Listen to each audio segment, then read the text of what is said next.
आज का टॉपिक है एंड ऑफ हार्ट डिजीज। दुनिया में सबसे ज़्यादा दुखदाई बात है बीमार रहते हुए जिंदा रहने की कोशिश में लगे रहना। Nothing in this world can destroy your happiness more than you're trying to live with an illness, more than you're trying to live with sickness. इंसान एक ऐसा जानवर है जो अक्सर बीमार रहता है। बाकी कोई जानवर ना तो बीमारी में जीता है ना बीमारी में मरता है। जब मरता है तब भी वो हेल्दी रहता है ऑलमोस्ट, या फिर एक्सीडेंटली मर जाता है या कोई और जानवर को खा जाता है, तो that is a different matter. But बीमार पड़ के मरना ये सिर्फ इंसान की किस्मत है, बाकी या बदकिस्मत है तो बाकी animals they live healthy and they die healthy. आज से करीब 100 साल पहले, नाउ इट इज 2016, 1916 की बात करें, 100 साल पहले इंसान को भी हार्ट की बीमारी नहीं होती थी, डायबिटीज नहीं होता था, कैंसर बड़ा कम होता था। By the time it was 1945 धीरे धीरे करते हुए हार्ट की बीमारी इंसानों में फैलती गई। ज़्यादा से ज़्यादा लोग इंसान हार्ट की बीमारी से मरने लगे। जब भी कोई बीमारी दुनिया में आती है तो उसका इलाज ढूंढना चालू हो जाता है। लेकिन जब कोई इलाज आता है, कोई दवा आती है, तो इंसान पे ट्राई करने से पहले किस पे ट्राई करना होता है? जानवर पे। एक ऐसा जानवर चाहिए होता है जिसको वही वाली बीमारी हो जिसकी दवा हमें ट्राई करनी है। तो 1945 में north western university of America, एक बहुत बड़ी यूनिवर्सिटी, अभी से 150 साल पुरानी यूनिवर्सिटी, उन्होंने कुछ ऐसे दवाइयाँ ईजाद की जो हार्ट के पेशेंट के लिए हो सकता है लाभदायक हो, ऐसा सोचा उन्होंने। लेकिन उनको अब इसको टेस्ट करना था, तो they are trying to find element, they were trying to find some animal जिनको हार्ट की बीमारी। पूरा दुनिया उन्होंने ढूंढ मारा, लेकिन एक भी ऐसा जानवर नहीं मिला जिनको हार्ट की बीमारी। फाइनली उन्होंने डिसाइड किया कि कुछ एनिमल्स को हम इकट्ठा करते हैं, खासतौर से इंडिया से इकट्ठे करते हैं। और क्योंकि उस वक्त भी और आज भी जो सबसे ज्यादा हार्ट के पेशेंट है वो इंडिया में आज भी हैं और तब भी थे। तो सोचा कि इंडिया के जानवरों को हार्ट की बीमारी दिलवाना थोड़ा आसान होगा शायद। तो इंडिया से 15 बंदर इंपोर्ट किए गए, बाकी और देशों से भी कुछ बंदर इकट्ठे किए गए और उनको उसी लाइफस्टाइल में रखा गया जिस लाइफस्टाइल में हमारा आज रहते हैं। उनको पाव भाजी खिलाया गया, नूडल्स खिलाया गया, चाय कॉफ़ी दिया गया या ब्रेड ऑमलेट वगैरह दिया गया। और ऐसा किया गया 12 साल तक, इस उम्मीद से कि कुछ किसी न किसी जानवर को इनमें से हार्ट की बीमारी होगी और तब ये दवा देकर उसको ठीक करने की कोशिश करेंगे। तो ऐसा करते करते 1957 आ गया, लेकिन एक भी एनिमल बीमार नहीं पड़ा। साइंटिस्ट लोग इतने दुखी हो गए कि उन्होंने जानवरों को दुखी करना शुरू कर दिया, उनको डराना शुरू कर दिया, भगाना शुरू कर दिया, रात को जगाना शुरू कर दिया। और करते करते अगले 1-1.5 साल के अंदर 1 फीमेल इंडियन मंकी, एक बंदर को हार्ट अटैक आ गया। साइंटिस्ट को बड़ी खुशी हुई, चलो कम से कम एक बंदर को हार्ट अटैक तो दिलवाया। लेकिन यहां मैं ये बोलना चाह रहा हूं, जानवरों को हार्ट अटैक होना नियर इम्पॉसिबल है, और इंसान की बात करें तो हर तीसरा डेथ का कारण हार्ट डिजीज है। और इंसान में भी अगर हम इंडियंस की बात करें तो और ज़्यादा। इस वक्त पूरे दुनिया में अगर 100 लोग हार्ट की बीमारी से किसी एक दिन मरते हैं तो उसमें से 60% are Indians and 40% from rest of the world, right. इस वक्त भारत के WHO के जो आंकड़े हैं, about 8 crore people are diabetic patient. एक तो डायबिटीज़ दुनिया में बहुत फैल रहा है, ऊपर से सबसे ज़्यादा तादाद जो है वो भारत में है डायबिटीज़ की, हार्ट डिजीज़ की। और इंसिडेंटली आप गौर करेंगे उन्हीं शहरों में ज़्यादा हार्ट के पेशेंट मिलेंगे आपको जहाँ ज़्यादा सुपर स्पेशलिटी हॉस्पिटल्स, ज़्यादा अस्पताल हैं। वहीं पे जहाँ अस्पताल नहीं है वहाँ हार्ट की बीमारी भी नहीं है, बहुत कम है। फॉर एग्जाम्पल 2013 का रिपोर्ट इकोनॉमिक टाइम्स 3 अगस्त का, कि इंडिया में एक स्टेट है Kerala, that is a state जहाँ पे सबसे ज़्यादा हेल्दी लोग रहते हैं, लेकिन वहाँ पे इंसिडेंटली जो डॉक्टर पेशेंट का रेशियो है, हर 10,000 इंसान में 2 डॉक्टर, लोएस्ट है, सबसे कम। डॉक्टर पीपल रेशियो सबसे हाईएस्ट है हरियाणा में, हर 10,000 लोग में 22.4 डॉक्टर। लेकिन आपको ताज्जुब नहीं होगा, इंडिया का सबसे बीमार स्टेट कौन सा है? हरियाणा, जहाँ मेरा घर है अभी, राइट। तो कहीं ऐसा तो नहीं कि जो बीमारी का एक मेजर कारण वो डॉक्टर या वो हॉस्पिटल तो नहीं। लेकिन ऐसे ही हम नहीं बोल सकते, किसी भी इल्ज़ाम नहीं लगा सकते। तो मैंने पिछले कुछ रिकॉर्ड देखे, करंट भी और पुराने भी। तो एक इंटरेस्टिंग रिकॉर्ड आपके सामने रखता हूँ। हार्ट की बात हम कर रहे हैं, तो हर साल जो हार्ट के डॉक्टर होते हैं, सीनियर डॉक्टर, कार्डियोलॉजिस्ट और कार्डियक सर्जन, वो इकट्ठे होते हैं मार्च के महीने में 3 दिन के लिए, पूरे वर्ल्ड से US में जाते हैं। 3 डेज कन्वेंशन, यानी कि 3 दिन के लिए हॉस्पिटल के हार्ट के डॉक्टर गायब। और ऐसा हर साल होता है, कम से करीब 25-30 हज़ार डॉक्टर इकट्ठे होते हैं, 3 दिन के लिए गायब होते हैं, और ऐसा पिछले 15 साल से चल रहा है। तो एक बार किसी के दिमाग में आया कि 3 दिन तक अगर डॉक्टर गायब रहे हॉस्पिटल से, वो भी हार्ट के डॉक्टर, तो हार्ट में इमरजेंसी से ज़्यादा होती है, हार्ट अटैक होता है, ब्रेन स्ट्रोक होता है, तो उन 3 दिन में पेशेंट की क्या हाल हो रही होगी। तो फिर आंकड़े निकाले गए 2002 से लेकर 2011 तक के, और ये देखा गया कि जिस दौरान डॉक्टर गायब रहते वो 3 दिन जो मृत्यु दर है वो 8% घट जाता है, 8%, राइट। तो अगर आपके घर के आसपास कोई हॉस्पिटल ना हो तो घबराने की बात नहीं है, आप खुशकिस्मत हैं कि आपके घर के आसपास हॉस्पिटल नहीं है, right. So this came in journal of American medical association, पिछले साल का रिकॉर्ड है, आज से 11 महीने पहले का, वेरी ऑथेंटिक। बल्कि मैंने देखा कि जब जब डॉक्टर हड़ताल कर देते हैं वहाँ की मृत्यु दर हमेशा कम हो जाती है। According to Oxford journal, according to British medical journal, कहीं भी दुनिया में देखा गया कि जब डॉक्टरों ने हड़ताल कर दिया, मृत्यु दर अपने आप कम हो गई, हेल्थ अपने आप लोगों की इंप्रूव हो गई। तो क्यों, उस पर आ रहे हैं। एक सवाल ये आता है कि ऐसा क्यों होता है, इज इट ए कोइंसिडेंस या there is some specific reason. Reason ये है, क्यों का जवाब, हेल्थ एक व्यापार बन गया है, एक व्यापार, बिजनेस बन गया, राइट। और कोई भी व्यापार चलता रह सकता है जब तक कि उसका कस्टमर परमानेंट हो। अगर टाइम्स ऑफ इंडिया में एक दिन पढ़ लेंगे, बोलेंगे कि अगले 100 साल का हो गया मेरा काम, तो टाइम्स ऑफ इंडिया बंद हो जाएगा। Every day you need to read.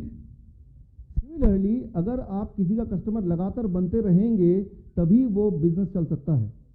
ऐसा कोई बिजनेस नहीं हो सकता जिसमें एक वन टाइम कस्टमर वाला कोई बिजनेस नहीं चल सकता। तो ये फुल फ्लेजेडली बिजनेस बन चुका है। इसकी शुरुआत कब हुई थी, 1895 से इसकी शुरुआत हुई थी। डॉक्टर जोसेफ लिस्टर एक बहुत बड़े सर्जन थे, और साथ ही में उनका एक और काम था, साइड बिजनेस, फ्लोर क्लीनिंग का। फ्लोर क्लीनर का फैक्ट्री था उनके पास। ऐसा लिक्विड बनाते थे जिससे ज़मीन साफ होता था, और वो धंधा थोड़ा कम होता जा रहा था, उसमें मुनाफा नहीं हो रहा था। उनके दिमाग में आइडिया आया, उन्होंने उसी मिनरल को, उसी फ्लोर क्लीनर को छोटे छोटे बॉटल में डाला, और उन्होंने उसको सेल करना शुरू कर दिया, थोड़ा डाइल्यूट करके। इसको मुंह से कुल्ला करेंगे तो मुंह भी साफ हो जाएगा। लेकिन लोगों ने ज़्यादा ध्यान नहीं दिया उस पर, डॉक्टर जोसेफ लिस्टर के इस नया आविष्कार पर, और उनका बिका नहीं माल। फिर उनके दिमाग में एक आइडिया आया कि मुंह की बदबू दूर हो जाएगी अगर आप यूज़ करेंगे तो।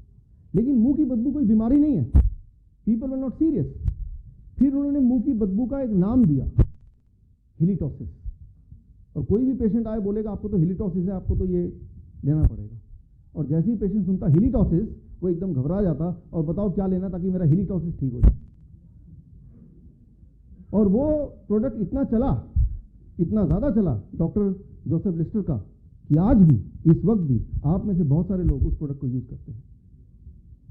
यू गेस्ट राइट, लिस्ट्रीन नाम सुना आपने। तो दैट वाज द बिगनिंग।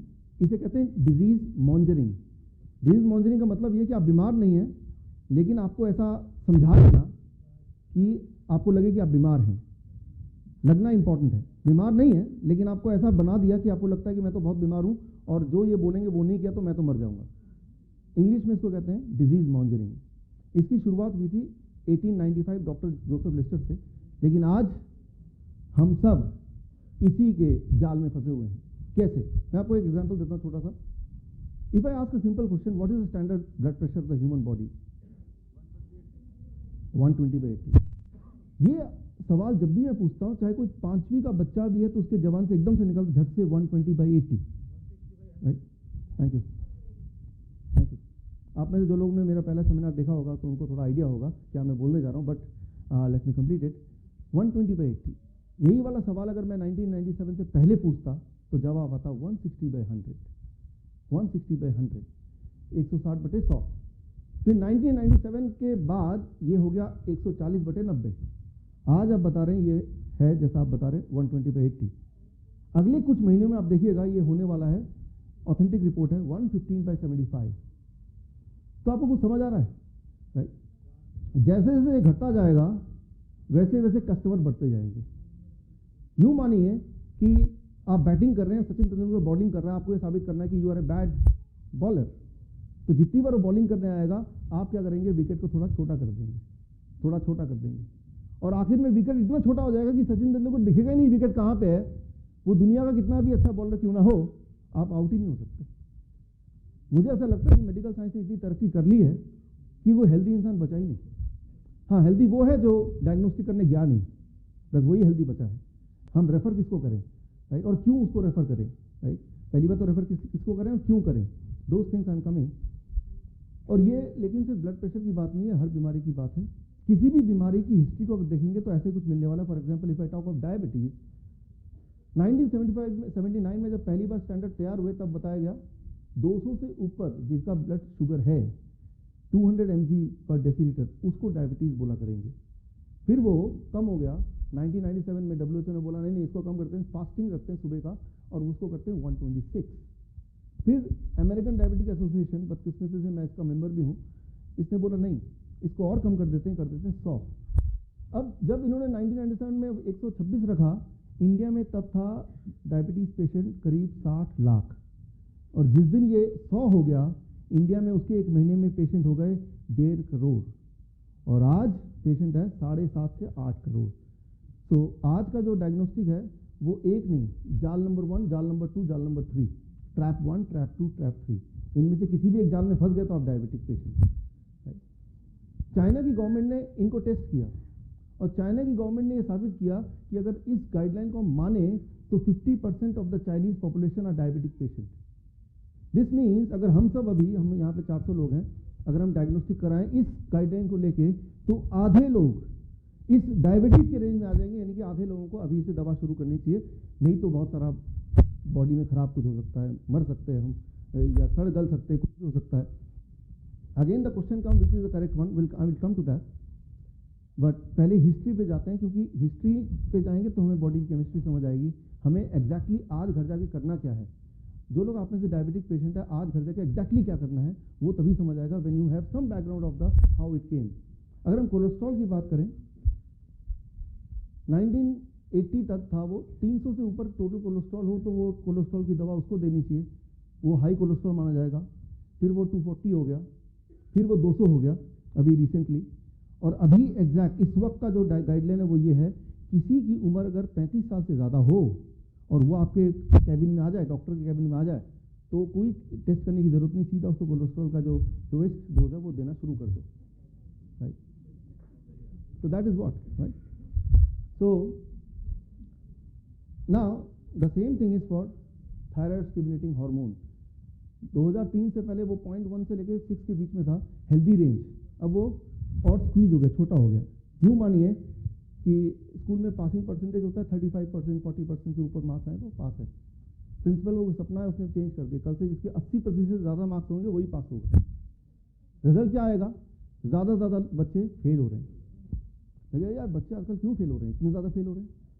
बच्चों की इंटेलेक्ट वहीं की वहीं है, the guideline has changed, the rule has changed.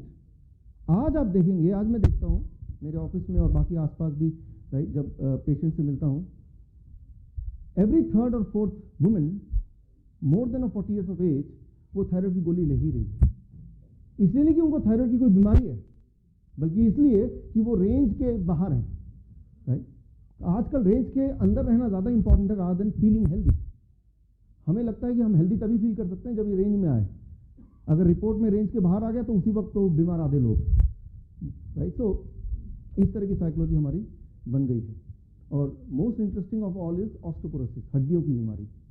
WHO के अनुसार ये पहले था जो लिबरल वाला था, -2.5 से कम किसी का अगर T स्कोर होगा उसी को हड्डी की बीमारी मानी जाएगी, और उसको बदल दिया नेशनल ऑस्टियोपोरोसिस फाउंडेशन ने कि भाई अगर -2 से नीचे भी है तो भी उसको हड्डियों का बीमार मान लेंगे। और जैसे ही ये किया 85% more population they became the osteoporosis patient, right. So मतलब ये you have to be your own doctor. अगर आप ये सोचते हैं कि आपके हेल्थ का ध्यान वो डॉक्टर रखेगा या वो हॉस्पिटल रखेगा, वो इंश्योरेंस रखेगा, you have to take back that power because that became a business. And ये तो साफ साफ दिख ही रहा है आपको। अब क्वेश्चन ये आता है कि कौन से गाइडलाइन को माने। मतलब ये कि मेरा जो अगला स्लाइड आ रहा है that is the most important slide of this day. कि कैसे पता चले कि हमें कि कौन सा गाइडलाइन मानना है हमें, वो मैं स्लाइड दिखा रहा हूँ। इसको बहुत ध्यान सुनिए क्योंकि यही आपको करना है आज घर जाके। देखिए दुनिया में मेडिकल साइंस के 2 गुट बने हुए हैं, 2 गुट हैं मेडिकल साइंस के।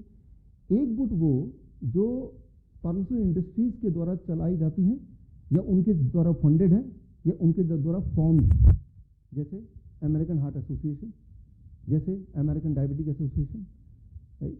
सो they are run by pharmaceutical companies और they are funded by pharmaceutical companies और they are formed by pharmaceutical companies.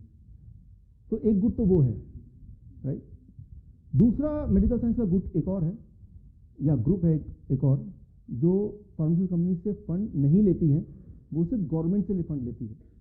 जैसे कॉकरेन कोलैबोरेशन है, जहाँ से मैं सर्टिफाइड ट्रेनर हूँ, जो किसी भी फार्मास्यूटिकल कंपनी का फंडिंग नहीं लेती, वो सिर्फ गवर्नमेंट का फंडिंग लेती है ताकि फार्मास्यूटिकल कंपनी उनको इन्फ्लुएंस ना कर पाए। अब इमेजिन कीजिए आप एक बड़े बिजनेसमैन है और आपका काम है ब्लड प्रेशर की गोलियां बनाना।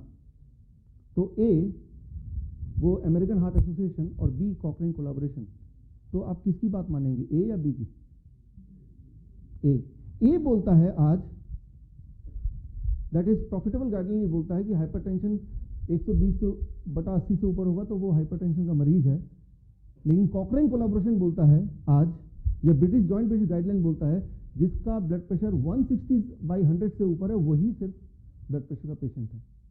सो ये तो हुआ प्रॉफिटेबल गाइडलाइन और ये हुआ पैशनेट गाइडलाइन। अगर तो आपका बिजनेस है दवाइयों का तो आप तो इसका हिस्सा होना पसंद करेंगे, तभी ज़्यादा पेशेंट मिलेंगे आपको। लेकिन अगर आप खुद ही पेशेंट हैं तो आपके लिए फायदेमंद कौन सा है, वो ये वाला है।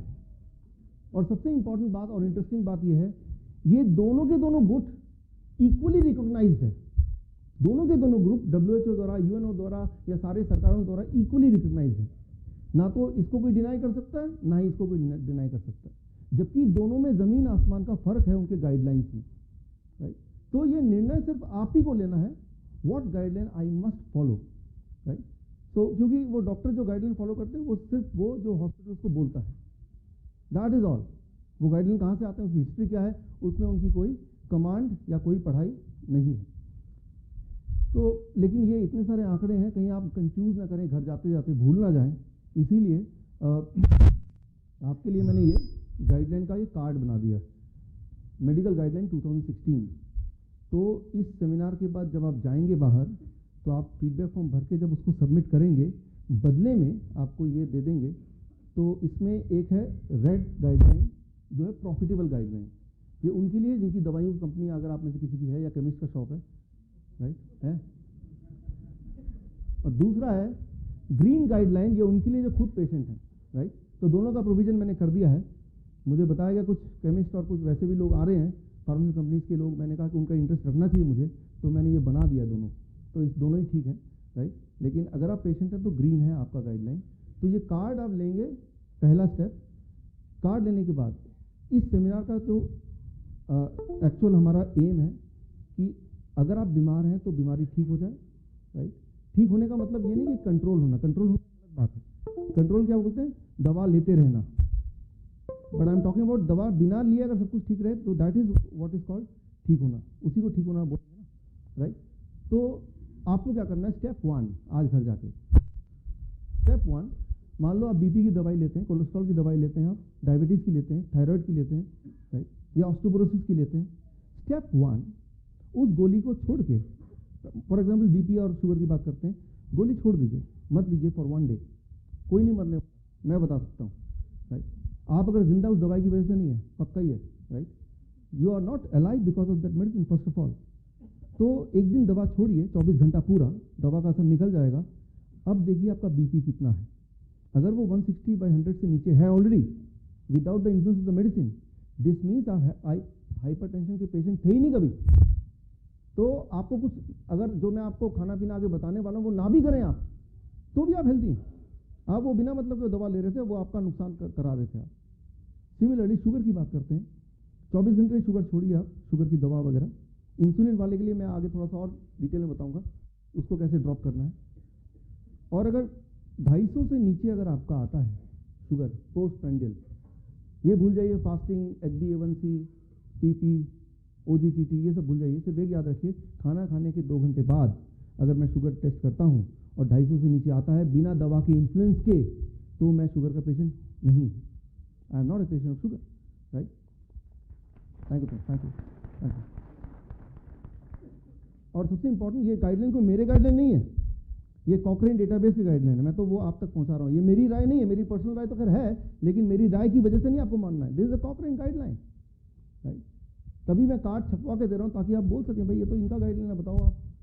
और you have the right to ask this question to your doctors. After all पिछले 7 साल, 10 साल, 15 साल, कुछ कुछ केसेस में 25 सालों से आप डॉक्टर की सारी बात मान रहे हैं। तो you all have the right to ask, आपको पूछना चाहिए, राइट। पहला स्टेप, मैंने ये देखा है कि 25% सो कॉल्ड पेशेंट, जिन्हें पेशेंट बोला जाता था, 25% लोग इस पेशेंट के चुंगल से तो ऐसे ही निकल जाएंगे, राइट। मतलब बिना और कुछ किए, सिर्फ वो गाइडलाइन चेक किए 25%, मतलब 100 में से 25 लोग तो ऐसे ही बाहर निकल जाएंगे, वो बीमार नहीं है। डिजीज मॉनिटरिंग, उसको उनको समझाया गया कि आप बीमार हैं, राइट। अब रहा 75% पेशेंट जो एक्चुअली बिना ब्लड प्रेशर की दवा लेने के बाद भी अगर 160 पे 100 से ऊपर आ रहा है या शुगर लेवल 250 से ऊपर आ रहा है, तो वो सही मायने में पेशेंट है। तो क्या उनको दवा लेते रहना चाहिए? उनको भी दवा नहीं लेते रहना चाहिए। उनको क्या करना चाहिए? That's what I am going to share right now, right. So step two, ऐसे लोग जो गाइडलाइन के बियॉन्ड आ रहे हैं बिना दवा के, यानी कि बिना दवा लिए 160/100 से ऊपर आ रहा है, सर्टनली वो हेल्दी नहीं है, कुछ कमियां हैं, तो क्या उनको दवा लेनी चाहिए? उनको दवा तो नहीं लेनी चाहिए, तो क्या करना चाहिए? आज अगले कुछ मिनट के अंदर आपको मैं एक फॉर्मूला बताऊंगा, खाने का फॉर्मूला। वो मैथमेटिकल फॉर्मूला है आपके बॉडी वेट के हिसाब से, और उस फॉर्मूले को यूज़ करके जब आप खाना तैयार करेंगे तो फिर उसके बाद आप देखेंगे आपकी बीपी, आपका शुगर वो नॉर्मल होने लगेगा। तो वो जो खाने का फॉर्मूला है वो दवाई का रोल प्ले करेगा बिना किसी साइड इफेक्ट को दिए। तो दवा तो छोड़ना है, लेकिन कैसे छोड़ना है, that's I am going to share with you. लेकिन ये फॉर्मूला समझने के लिए, जो फॉर्मूला मैं बता रहा हूँ, इस फॉर्मूले से हार्ट की बीमारी हो, डायबिटीज़ हो, कैंसर हो, राइट, ऑस्टियोपोरोसिस हो, कोलेस्ट्रॉल, हाई कोलेस्ट्रॉल हो, ओबेसिटी हो, तो उनमें ये फॉर्मूला काम करता है। लेकिन ये फॉर्मूला समझने के लिए आपको 4 सवाल के जवाब देने पड़ेंगे। I am going to ask you 4 question, उनके जवाब के अंदर ही वो फॉर्मूला छुपा हुआ है। तो चलते हैं पहला क्वेश्चन, पहला सवाल। ये लिस्ट ऑफ कैंसर के नाम मैंने लिखे, lung cancer, breast cancer, colon cancer, heart cancer, prostate cancer, blood cancer. इनमें अजीब सा कौन लग रहा है? अलग सा कौन लग रहा है? Heart cancer. अच्छा, हार्ट कैंसर अजीब क्यों लग रहा है? सुना नहीं, राइट। अच्छा, लंग का कैंसर हो सकता है, ब्रेस्ट कैंसर हो सकता है, ब्लड में कैंसर हो सकता है, प्रोस्टेट में कैंसर हो सकता है, कोलोन में कैंसर हो सकता है, हार्ट में कैंसर तो कभी सुना नहीं। तो एक सवाल ये आता है, क्या हार्ट कैंसर से प्रोटेक्टिव है? क्या भगवान ने हार्ट को कुछ ऐसा बनाया कि उसको कैंसर नहीं हो सकता? हार्ट कैंसर तो सुना नहीं, कभी सुना आपने? आपने सुना होगा कि he is diagnosed with lung cancer, he is diagnosed with breast cancer, कोई आके बोला मुझे हार्ट कैंसर हो गया। ये थोड़ा फनी सा लग रहा है, राइट। तो पहला सवाल तो आपने जवाब सही दे दिया कि heart cancer is the odd one out. लेकिन मेरा सवाल ये कि ऐसा क्यों? ऐसा कारण क्या है कि हार्ट का कैंसर होता ही नहीं, हमने सुना ही नहीं? सोल्यूशन वो मैं आपको बताऊंगा, उससे पहले दूसरा सवाल पूछता हूं आपसे। Which is correct? High blood pressure से हार्ट की बीमारी और रिस्क ऑफ ब्रेन स्ट्रोक होता है, ए? या दूसरा, risk of brain stroke and heart disease से हाई ब्लड प्रेशर होता है? पहला या दूसरा, कौन सा करेक्ट है? पहला। मतलब यह है कि अगर आपको हाई ब्लड प्रेशर है तो आपके चांसेस हार्ट की बीमारी के होने के ज़्यादा हो जाएंगे, या आपके चांसेस ब्रेन स्ट्रोक के ज़्यादा हो जाएंगे। असलियत ये है, second one is right, correct ये है। अगर आपको ब्रेन स्ट्रोक के रिस्क है या हार्ट की बीमारी है तो आपका ब्लड प्रेशर बढ़ेगा। ब्लड प्रेशर कोई वजह नहीं बीमारी की, वो बीमारी के बाद का एक सिम्टम है, वो बीमारी इटसेल्फ नहीं है, राइट। इसको मैं एक्सप्लेन करूंगा क्यों ऐसा मैं बोल रहा हूं, क्यों ऐसा है, इसको एक्सप्लेन करूंगा, राइट। तो हर क्वेश्चन के अंदर एक कुछ छुपा हुआ है, वो आपको आगे तक पहुंचाएगा। तीसरा सवाल मेरा, मान लो किसी के हार्ट में ब्लॉकेज है, राइट, 90% ब्लॉकेज या 80% ब्लॉकेज या 30% ब्लॉकेज, किसमें हार्ट अटैक के चांसेस हाईएस्ट हैं? किसमें है? 30%। चलिए, कोई 30 बोल रहा है, कोई 90 बोल रहा है, कोई 80, कोई ना कोई तो करेक्ट होगा ही, राइट। ओके, ठीक बोल रहे हैं आप। देखिए, इसमें अगर हम कन्वेंशनली सोचें तो साफ सी बात है जिसका ज़्यादा ब्लॉकेज उसको ज़्यादा चांस है हार्ट अटैक के। जबकि रियलिटी है, दुनिया का जो आंकड़ा बताता है, वो कैसे वो मैं बताऊंगा साइंस, बट आंकड़ा ये बताता है 90% of the heart attack is because of the smaller blockage, 20-30% blockage. पूरे दुनिया में सिर्फ 10% हार्ट अटैक ऐसे होते हैं जिसकी रिस्पॉन्सिबिलिटी होती है बड़े ब्लॉकेज की वजह से। 80%, 70%, 90% ब्लॉकेज। यानी कि अगर 100 लोगों को हार्ट अटैक हुआ है, उसमें से 10 लोगों का हार्ट अटैक का कारण वो सबसे बड़ा वाला ब्लॉकेज है, और बाकी 90 लोगों का हार्ट अटैक का कारण वो छोटे छोटे ब्लॉकेज है 20-30% वाला। लेकिन ऐसा क्यों, ये जानेंगे तो ही आपको कुछ आइडिया होगा उस फॉर्मूले का। इस पे हम आएंगे। और अब आखिरी सवाल, which of the following will raise the blood pressure, blood sugar fastest. इन चारों में से डायबिटीज पेशेंट कौन सा वाला खाएंगे तो उनका ब्लड शुगर बहुत ज़्यादा बढ़ जाएगा खतरनाक तरीके से। ठीक ठीक ठीक ठीक ठीक ठीक ठीक T. Okay, chapati is the right answer. अक्सर आपको पता है मैंगो का सीजन 2-3 महीने में आने वाला है, और जितने भी डायबिटिक पेशेंट है उनको उनकी वजह से मैंगो के सेलर को कोई फ़ायदा नहीं होता, क्योंकि वो आम खरीदते ही नहीं। खरीदना छोड़िए, वो देखते भी नहीं उसकी तरफ। कई डायबिटिक पेशेंट मैं मिला, उनको लगता है कि मैं अगर देख भी लूँगा आम की तरफ तो भी मुझे डायबिटीज़ बढ़ जाएगा मेरा, राइट। तो सूंघ के काम चला रहता है आंखें बंद करके, राइट। ऐसे बहुत सारे पेशेंट हैं जो सालों साल, 15 साल, 20 साल से डायबिटीज़ वाले पेशेंट, उन्होंने आम नहीं चखा। जबकि असलियत बात यह है कि आम अगर डायबिटीज़ के पेशेंट खाते हैं तो उनका डायबिटीज़ बहुत जल्दी ठीक हो जाता है, राइट। कभी कभी हमारा डायबिटीज़ कैंप होता है, इंडिया में कम होता है, बाहर ज़्यादा होता है। और तब मेरा पहला रूल होता है डायबिटीज़ कैंप में भर्ती करने से पहले, पहला शर्त यह है कि अगर आप दिन में 1 किलो आम खा सकते हैं तो मेरे कैंप में आइए, राइट। और जब आम का सीज़न नहीं होता तो कम से कम 6 केले तो खाने ही पड़ेंगे, कम से कम 6 केले, कम से कम बोल रहा हूँ मैं, ज़्यादा से ज़्यादा आपकी मर्जी। मैं ये बोलना चाह रहा हूँ, अगर कोई डायबिटीज़ पेशेंट आपको मिले और वो दिन में दर्जन केले खाने लगे तो उसका डायबिटीज़ 2-3 दिन में तो वैसे भी ठीक हो जाएगा। ट्राई टू अंडरस्टैंड, जो हम सब ठीक होना चाहते हैं, लेकिन हमारी जो एजुकेशन है कि क्या करने से ठीक होगा वो बिल्कुल विपरीत है, तो रिजल्ट भी विपरीत ही आ रहा है। 15 साल से हम वही सारा कुछ कर रहे हैं जो डॉक्टर बोल रहा था, तो रिजल्ट तो ठीक आ जाना चाहिए था ना, बट हो क्या रहा है, राइट, और ज़्यादा बढ़ता जा रहा है। हर बार जब डॉक्टर के पास जाते हैं तो एक गोली और एड होकर ही आती है, राइट, और डोज बढ़ के ही आता है। अब इन चारों सवाल के जवाब के लिए एक सबसे बड़ा सवाल, इसके बाद मैं सवाल नहीं पूछूंगा, the last question, the biggest question, जिसके अंदर इन चारों का जो सीक्रेट है वो छुपा हुआ है। हार्ट का काम क्या है, what is the primary function of heart? Blood को,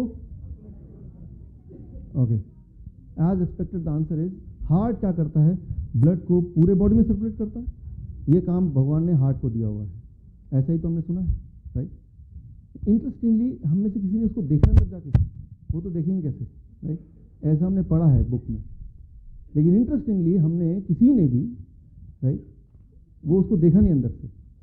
मैं आपको थोड़ा सा बताता हूँ, ये आप एक बार को दिमाग से निकाल दीजिए कि आपने क्या एक्चुअली पढ़ा, आप लॉजिक लगाइए। हमारे हार्ट का साइज कितना है, इस मुट्ठी बराबर, मुट्ठी कर लेंगे ना, ये हार्ट का साइज है, राइट। और पूरा जो ब्लड वेसल है हमारा बॉडी का, राइट, वो कितना है, सारे ब्लड वेसल को मैं अगर एक के बाद एक लगा दूं तो पूरे अर्थ का पूरा एक चक्कर लगा सकते हैं, 60,000 किलोमीटर तक हो सकता है, अगर हम स्मॉल स्मॉल कैपिलरीज को छोड़ दें, राइट। सो हार्ट का size is really very small. आप में से यहाँ पे कोई इंजीनियर है, इंजीनियरिंग की है किसी भी तरह की, है कोई यहाँ पे? कौन कौन इंजीनियर है यहाँ पे? कौन सा इंजीनियरिंग किया आपने? Civil engineering. मैकेनिकल इंजीनियर है कोई?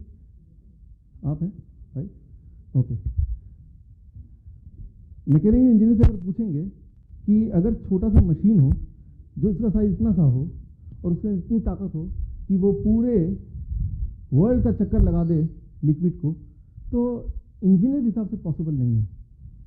आप अगर हार्ट को देखना चाहते हैं अंदर से, तो जो हार्ट है दैट इज दिस, ये है हार्ट, राइट। ये पिग का हार्ट है, बिल्कुल फ्रेश, राइट।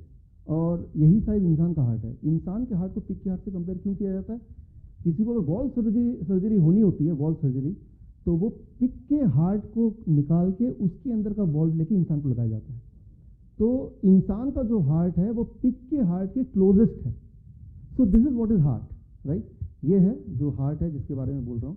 और इसके अंदर इतनी ताकत कि ये इतना जोर से ब्लड को फेंकेगा कि पूरे दुनिया का एक चक्कर लगाकर ब्लड वापस आ सकता है। इंजीनियर के हिसाब से ऐसा नहीं हो सकता। एज ए इंजीनियर ऐसा कोई इंस्ट्रूमेंट नहीं हो सकता, ऐसा कोई मशीन नहीं हो सकती। क्या कहते हैं? तो इंजीनियरिंग पॉइंट ऑफ व्यू से फिजिक्स के, ये तो फिजिक्स का काम है ना, ये कोई डॉक्टर का काम नहीं है जो मैं क्वेश्चन पूछ रहा हूँ। It is a question of physics, right. So as a engineer और फिजिक्स का के थ्रू अगर जवाब देने की कोशिश करें तो आपको जवाब यही मिलेगा कि ये प्रैक्टिकली पॉसिबल नहीं है, राइट। लेकिन चक्कर ये है कि जिसने इंजीनियरिंग पढ़ी है, जैसे आपने पढ़ी है, तो आपने मेडिसिन नहीं पढ़ा, मेडिकल की कोई ज्ञान नहीं है आपको। जिसने मेडिसिन पढ़ी है उसको न्यूट्रिशन का ज्ञान नहीं है। मेडिकल कॉलेज में 7 साल पढ़ने के बाद जो न्यूट्रिशन पढ़ाया जाता है वो सिर्फ 7 घंटे, तो ऑलमोस्ट 0। और जिसने न्यूट्रिशन पढ़ा हुआ है, फूड कैसे काम करता है बॉडी में, उसने फिर मेडिकल गाइडलाइन कैसे वो नहीं पढ़ा। आपने एग्जाम्पल बचपन में सुना है कि 7 अंधे थे, उनको बोला ये क्या है, कोई बोल रहा है ये कोई सांप है, कोई बोल रहा है ये रस्सी है, कोई बोल रहा है ये वृक्ष की तना है, याद आ रहा है। लेकिन एक्चुअली वो क्या था? हाथी था। तो किसी एक पार्ट को देख के अगर हम सोचें कि पूरा जानवर हम समझ लें तो वो प्रैक्टिकली पॉसिबल नहीं है। और एक पार्ट को देख के हम जो समझेंगे वो टोटली डिफरेंट होगा देन द रियलिटी। तो हमारा जो मेडिकल सिस्टम है या एजुकेशन सिस्टम है उसमें हम एक पार्ट को पढ़ते हैं, राइट। मेरी जो बेसिक पढ़ाई है वो इंजीनियरिंग में है, प्रोडक्शन इंजीनियरिंग मैंने किया है, लेकिन मैंने मास्टर्स किया है that is diabetes education, international diabetes federation से, जो दुनिया की सबसे बड़ी बॉडी है डायबिटीज़ में। मैंने एडवांस ट्रेनिंग लिया है life cardiovascular support and emergency medicine में, अमेरिकन हार्ट एसोसिएशन, जिसके बारे में मैंने आपको बताया थोड़ी देर पहले, राइट। और न्यूट्रिशन की पढ़ाई मैंने की है कॉर्नेल यूनिवर्सिटी यूएसए से, टी कोलिन कैम्पबेल, जिनके बारे में अभी मित्तल साहब बता रहे थे, राइट। और मैंने डॉक्टरेट किया है public health from Vietnam, right. इसके अलावा गाइडलाइंस कैसे काम करते हैं उसकी पढ़ाई की पिनांग मेडिकल कॉलेज मलेशिया से। सो अगर ये सारे हिस्सों को, इंजीनियरिंग को, मेडिकल को, न्यूट्रिशन को, गाइडलाइन को मिला दें तो वो जानवर क्या है वो आपको तब क्लियरली दिखाई देगा, राइट। लेकिन ऐसा हम कम करते हैं, ऐसा नहीं करते। तो हम सिर्फ एक पार्ट को देखते हैं, और मैं आपको बता दूं एक पार्ट को देख के असली तस्वीर आपको समझ नहीं आ सकती। तो पहली बात मैं आपको ये बताना चाह रहा हूँ कि हार्ट ऐसा इंस्ट्रूमेंट नहीं है कि वो 1 लाख तक दूरी तक वो ब्लड को सर्कुलेट करे। तो जो हमने पढ़ाई की है, राइट, कि हार्ट का काम है ब्लड को सर्कुलेट करना, that is wrong, that is wrong. Physics के हिसाब से नहीं हो सकता। कोई बुकिश बोलेगा, लेकिन फिजिक्स के हिसाब say that is not possible, हो ही नहीं सकता, राइट। तो फिर क्वेश्चन क्या आता है? क्वेश्चन आएगा दिमाग में, क्या क्वेश्चन आएगा? एक तो हार्ट क्या करता है, फिर सर्कुलेशन कैसे होती है? अगर हार्ट नहीं करता तो करता कौन है फिर? और हार्ट क्या कर रहा है फिर? 2 सवाल आते हैं। हार्ट क्या करता है पहले वो बात करते हैं। अच्छा, इसके बाद मैं आपको सवाल जवाब का समय दूंगा। आपको सारी बातें मेरी एज इट इज माननी नहीं है, आपको आर्गूमेंट करना है, मुझसे बहस करनी है, राइट। सवाल पूछने हैं हजारों, और जब कन्विंस हो जाए तभी आप बोलना हाँ भाई ठीक है। वो आपको बाद में आप सवाल कहीं लिख सकते हैं, जो भी सवाल हो आपके। हार्ट का काम है ब्लड को हार्ट से बाहर पंप करना, सिर्फ बाहर तक फेंकना, बाहर तक पहुंचा देना। लेकिन उसके बाद आगे जो सिस्टम में सर्कुलेट होता है वो वाला काम हार्ट को नहीं दिया भगवान ने। वो काम भगवान ने दिया है cardiovascular system of the body. अब कार्डियोवैस्कुलर सिस्टम में क्या आता है? सारे ब्लड वेसल्स टुगेदर आते हैं। ये बात मेडिकल साइंस को नहीं पता चली 1998 तक। 1998 तक मेडिकल साइंस ये सोचता रहा कि हार्ट का काम है पूरे सर्कुलेशन में ब्लड को पहुंचाना।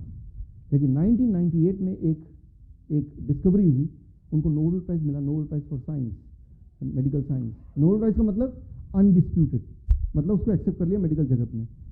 और तब ये देखा गया कि जब ब्लड सर्कुलेट होता है तो ये है inside layer of the blood vessel. ये मान लो आपका ब्लड वेसल है, वैसे आपका ब्लड वेसल इतना मोटा नहीं होता, हाथी का होता होगा, राइट, या गाय का होता होगा, हाथी का इससे ज़्यादा चौड़ा होगा। हमारा होता है जो सबसे बड़ा है यहाँ की आर्टरी, वो है आपके पेन का जो डायमीटर है नॉर्मल पेन का, that is what is the biggest one. The smallest one होता है तो पेन का जो टिप है उससे भी छोटा, right, that is the diameter biggest and smallest of the human blood vessel. लेकिन एग्जाम्पल के तौर पे मैं इसको ले रहा हूँ, मान लीजिए ब्लड वेसल है, तो इसकी जो अंदर की लेयर है जहाँ से ब्लड पास होता है, वो जो वॉल है जिसको टच करते हुए ब्लड पास होता है, वो वॉल का काम, उसे कहते हैं इंडोथेलियम, दैट इज कॉल्ड इंडोथेलियम। इस वॉल का काम है ब्लड को आगे पुश करना। वो वॉल कर रहा है, वो हार्ट नहीं कर रहा है, वो वॉल कर रहा है, ये वॉल कर रहा है, इनर वॉल, इसे कहते हैं इंडोथेलियम। भगवान ने इंडोथेलियम को ये काम दिया है कि आपको ब्लड थोड़ा आगे पहुंचाना है, फिर यहाँ वाला इंडोथेलियम वॉल इसको आगे पुश करेगा। कैसे वो पुश करता है? By producing a particular chemical, इसका नाम है नाइट्रिक ऑक्साइड, NO। ये बात 1998 से पहले नहीं पता थी। So nitric oxide is responsible for the circulation of the blood through endothelium layer inside layer of the blood vessel. So इसका मतलब है आपका एंडोथेलियम लेयर का इंपॉर्टेंट रोल है आपके हेल्थ के अच्छे या खराब होने में। आपकी हेल्थ जो है आपके इंडोथेलियम की हेल्थ लेयर की हेल्थ के बराबर है। अगर आपका इंडोथेलियम लेयर हेल्दी है तो आप हेल्दी हैं। अगर आप हाँफते हैं तो वो हार्ट कमज़ोर है ऐसा नहीं, हार्ट कमज़ोर होगा, लेकिन आपका इंडोथेलियम लेयर में गड़बड़ होगी, क्योंकि हार्ट सिर्फ हार्ट तक ही सीमित नहीं रहा। That becomes a complete cardiovascular system of the body, right. अब क्या है, कुछ लोगों में, in some people, endothelium layer nitric oxide produce नहीं कर पा रही है। क्यों नहीं कर पा रही है? क्योंकि इनसाइड लेयर जो है उनकी स्टिकी हो चुकी है। स्टिकी क्यों है ये मैं आगे बताऊंगा। चिपचिपा, तो चिपचिपा होने से क्या होगा कि जब कोलेस्ट्रॉल इसमें ट्रेवल करेगा, फैट ट्रेवल करेगा, कैल्शियम ट्रेवल करेगा, कार्बोहाइड्रेट ट्रेवल करेगा, तो क्या होगा? चिपचिपा है तो चिपक जाएगा। वो चिपकेगा तो एक तो वो नाइट्रिक ऑक्साइड प्रोड्यूस नहीं कर पाएगी, राइट। लेकिन चिपकेगा तो क्या होगा? धीरे धीरे यहाँ पे व्हाट विल हैपन, इस तरह के ब्लॉकेज बन जाएंगे ऐसे। अब गौर से समझिए इसको, जब ये ब्लॉकेज बन जाएगा तो ये यहाँ पे डायमीटर कम हो गया कि ज़्यादा हो गया? कम हो गया ना। अब मान लो मैं डायमीटर को घटाता हूँ तो प्रेशर बढ़ेगा कि घटेगा? बढ़ेगा ना। जितना डायमीटर घटेगा उतना प्रेशर बढ़ रहा है, blood pressure. So blood pressure कब बढ़ रहा है? जब हार्ट डिजीज के जिसको है उसकी ब्लड प्रेशर बढ़ेगी एज ए रिजल्ट। अब अगर ब्लड प्रेशर को हम दवा से घटा लें तो क्या ये ब्लॉकेज खत्म हो गया? अरे गेटिंग द पॉइंट, क्या किस तरह से होता है काम, राइट। तो स्टेप 1 ब्लॉकेज बनता है जिससे डायमीटर कम हो जाता है। जब डायमीटर कम होगा तो जाहिर सी बात है ब्लड प्रेशर बढ़ा, right. So that is called high blood pressure. तो high blood pressure is a result of heart disease. Heart disease सिर्फ हार्ट तक लिंक नहीं है, आप पूरे बॉडी के ब्लड वेसल को हार्ट बोल रहे हैं आप, कार्डियोवैस्कुलर डिजीज, राइट। तो अब अगर आपने दवा ले लिया और ब्लड प्रेशर को नॉर्मल कर दिया तो क्या आपका रिस्क हार्ट डिजीज का कम हो गया? कहीं से नहीं हुआ, राइट। तो दवा लेके ब्लड प्रेशर कम तो हो जाएगा जितना एक हेल्दी इंसान का रहता होगा, 160/100 से नीचे, लेकिन वो यहाँ पे जो ब्लॉकेज है वहीं का वहीं है, यानी कि रिस्क वहीं का वहीं है। The risk is same at the same place, right. So that's what I mean कि अगर आप सोचते हैं कि मैं दवा लूंगा तो ही मैं ठीक रहूंगा, दवा लेके आंकड़े ठीक रह सकते हैं। आंकड़े का ठीक रहना और आपका ठीक रहना आर 2 डिफरेंट थिंग्स, 2 अलग अलग बातें हैं, right. Thank you, thank you, thank you. जाहिर सी बात है कि 160/100 से ऊपर है तो आपको परेशान होना चाहिए, लेकिन उसको मैं दवा लेके कम कर दूंगा और परेशानी चली जाएगी, that is 2 opposite thing, right. हमें ये करना होगा, क्या करना होगा? ब्लॉकेज रिमूव करना होगा, ब्लड प्रेशर को सही मायने में करना है। और इंसिडेंटली मेडिकल साइंस में ऐसी कोई दवा बनी नहीं है जो ब्लॉकेज को खत्म कर दे या कम कर दे, राइट। ब्लॉकेज कम नहीं हो सकती, मेडिकल साइंस में कोई दवा नहीं है, राइट। लेकिन अगर ब्लॉकेज आपकी कम हो जाएगी तो ब्लड प्रेशर भी धीरे धीरे नॉर्मलाइज हो जाएगा। यानी कि ब्लड प्रेशर जब अपने आप नॉर्मलाइज हो रहा है बिना दवा के, तो आप समझ लीजिए कि आपका ब्लॉकेज भी खत्म हो रहा है, यानी कि आपके हार्ट डिजीज का रिस्क है that is getting lesser and lesser. So that can be interesting thing. उससे आपका रिस्क फैक्टर कहूँगा। जो सवाल आपके वो लिखते रहिए, ठीक है ना, या हो सकता है इस दौरान आपको सवाल का जवाब ऑटोमेटिक मिल जाए, नहीं मिलेगा तो question answer I give a chance you can ask question, right. तो मुझे पता है आपके दिमाग में हर बार एक सवाल आता होगा क्योंकि हम बातें अजीबोगरीब कर रहे हैं, कुछ अलग ही, राइट। लेकिन आपको लिख के रखना है, क्योंकि जब तक सवाल के जवाब आपको नहीं मिलेंगे तो फिर आप इसको अपनाएंगे नहीं, इसको ठीक से करेंगे नहीं, राइट। तो यहाँ पे एक सवाल का जवाब तो हमें मिल गया कि ब्लड प्रेशर के कम करने से रिस्क घटता, ऐसा नहीं है, बल्कि हार्ट डिजीज का रिस्क है तो ही blood pressure as a result बढ़ गया। होता क्या समझिए, जब ऐसे डायमीटर कम हुआ तो ब्लड का स्पीड बढ़ा ताकि वो न्यूट्रिएंट को ठीक से पहुंचा पाए। लेकिन अब जो दवाइयाँ आप ले रहे हैं वो क्या करता है, हार्ट को कमज़ोर कर देता है ताकि हार्ट और अपना प्रेशर को कम कर दे। हार्ट को कमज़ोर करता है नंबर 1, लेकिन हार्ट तो सारा सर्कुलेट करता नहीं है, और एंडोथीलियम लेयर को भी वो कमज़ोर कर देता है। कैसे? अब देखिए, जब भगवान ने हमें आपको बनाया था तो हमारा जो ब्लड वेसल था वो था इस तरह से, इसे कहते हैं इलास्टिक। लेकिन अगर इसके अंदर एक लेयर जम जाए कार्बोहाइड्रेट की या फैट की तो ये बन जाएगा, कोलेस्ट्रॉल की तो बन जाएगा उसे प्लास्टिक। मतलब ऐसे करेंगे तो कट से टूट जाएगा, राइट। तो जितना ज़्यादा वो प्लास्टिक होगा उतना ज़्यादा बीमारी बढ़ेगी। तो दवा जब आप लेते हैं वो क्या करता है, इसको थोड़ा प्लास्टिक करने की कोशिश करता है, एंड उससे आपका बीपी लो दिखाता है। यानी कि जब जब आप बीपी की दवा ले रहे हैं आप अपना कार्डियोवास्कुलर सिस्टम का और हार्ट का नुकसान करते हुए ब्लड प्रेशर को घटा रहे हैं। ब्लड प्रेशर की दवा लेना एक बहुत ही खतरनाक बात है, बहुत ही खतरनाक बात है, राइट। तो अगर आप में से कोई भी ब्लड प्रेशर का दवा ले रहा है तो हर दिन हर पल दवा लेते हुए अपनी बॉडी का नुकसान करते हुए आप आंकड़ों को सही ला रहे हैं। अगर आंकड़ों के सही रहने से अगर आपके रिस्क फैक्टर कम हो जाते तो बीपी की दवाई जितने लोग ले रहे हैं उनको हार्ट की बीमारी होती ही थी। जबकि रियलिटी ये है कि बीपी की गोली की वजह से हार्ट की बीमारी होती है, other way round, it is other way round, right. Thank you, thank you. क्यों? क्योंकि बीपी गोली लेंगे तो हार्ट को कमजोर करेगा और कार्डियोवास्कुलर सिस्टम को इसको इलास्टिक प्लास्टिक करेगा, और जैसे ही ये दोनों चीज होंगे that is what is called disease, right. So medical science सिर्फ उल्टा कर रहा है और आंकड़ों पे खेलते हुए, आंकड़ों पे हमें समझाते हुए, राइट। तो आगे अगर हम बढ़ें, इसका एक इंटरेस्टिंग पहलू तो ये है जो आपने पूछा, क्या हम करें कि ये ब्लॉकेज गायब हो जाए। अगर ऐसा कुछ हमने कर दिया तो सही मायने में तब वो हेल्थ होगी, राइट। तो वो कैसे गायब होगा उसका मैं उदाहरण आपको देना चाहता हूं। आप मान लो कुछ खाना खाते हैं, पहली बात तो ब्लॉकेज आया कैसे, वो मैंने बताया था कैसे आया, वो स्टिकी हो गया था, राइट। अब मान लो कुछ खाना आप खाते हैं, मान लो आप आम खाते हैं या फिर आप बिस्किट खाते हैं। जब आम खाते हैं या बिस्किट खाते हैं तो बॉडी के अंदर दोनों ही कार्बोहाइड्रेट है, दोनों में ही शुगर है, एक समान शुगर है, एक समान प्रोटीन है, एक समान कैल्शियम है, एक समान सब कुछ, ऐसे मान लेते हैं कंपैरिजन के लिए, राइट। अब आपने बिस्किट खाया, उसमें भी कार्बोहाइड्रेट प्रोटीन सब कुछ सेम है, या फिर अपने आम खाया उसमें सब कुछ सेम है। कोई भी चीज जब खाते हैं उसमें 3 चीजें होती हैं, प्रोटीन, कार्बोहाइड्रेट एंड तीसरा कौन सा है, फैट। उसमें से कार्बोहाइड्रेट को पहले पकड़ लो। कोई भी खाना जो रिफाइंड कैटेगरी में आता है, फैट कैटेगरी में आता है, या फिर एनिमल फूड कैटेगरी में आता है, जैसे कि दूध, जैसे कि मीट, मछली, अंडा, उसका कार्बोहाइड्रेट अगर निकाल लें तो उसको माइक्रोस्कोप के अंदर रखें, उसका मॉलिक्यूलर जो स्ट्रक्चर है वो दिखेगा ऐसा, बिल्कुल स्ट्रेट, बिल्कुल ही सीधा, राइट, क्लियर है। और कोई भी आम टाइप का फल या सब्जी का अगर आप कार्बोहाइड्रेट निकाल दें, उसको माइक्रोस्कोप के अंदर डालें तो वो दिखेगा टेढ़ा मेढ़ा, कुछ ऐसा।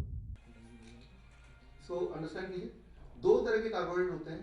एक वो जो फल सब्जी से आता है, जब उसको कच्चा खाते हैं, इसको ऐड कर लीजिए। दूसरा वो जो पैक फूड से आता है, या फिर दूध से या मीट मछली से आता है। दूध, पैक फूड, मीट मछली, या फिर ऑयली फूड से जो कार्बोहाइड्रेट मिलता है उसका molecular structure is like this, right, बिल्कुल सीधा। और आम या फल या सब्जी से जो आता है कच्चा जब खाते हैं, उसका कार्बोहाइड्रेट मॉलिक्यूलर स्ट्रक्चर टेढ़ा मेढ़ा। अब क्या होता है, जब आपने बिस्किट खाया या आपने चिप्स खाया या आपने तला हुआ खाया, तो वो जो कार्बोहाइड्रेट गया वो ये गया। अब मान लीजिए मैं आपको एक काम देता हूँ कि ये लीजिए, ये कुछ स्ट्रॉ है और ये कुछ है, इनको एक के ऊपर एक लगाइए, इसको भी लगाइए, अरेंज कर दीजिए। इसको अरेंज कीजिए ए, इसको अरेंज कीजिए बी। किसको अरेंज करना आसान होगा, ए या बी? ए, क्योंकि ये यूनिफॉर्म है, बिल्कुल प्लेन है।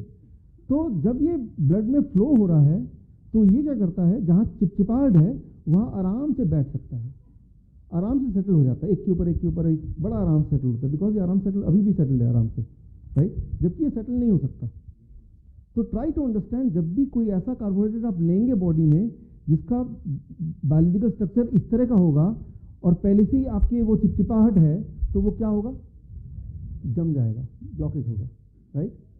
ऑन द अदर हैंड उल्टा, जब आप कोई ऐसा कार्बोहाइड्रेट लेंगे जिसका स्ट्रक्चर ठीक उसका उल्टा होगा, इस तरह का टेढ़ा मेढ़ा, तो वो जमेगा तो नहीं, लेकिन वो क्या करेगा, जब वो क्रॉस कर रहा होगा तो जितने सारे वो ब्लॉकेजेस हैं उसको खुरपी की तरह काटता हुआ आगे ले जाएगा। Getting the point? उससे क्या होगा, ब्लॉकेज रिमूव हो जाएगा।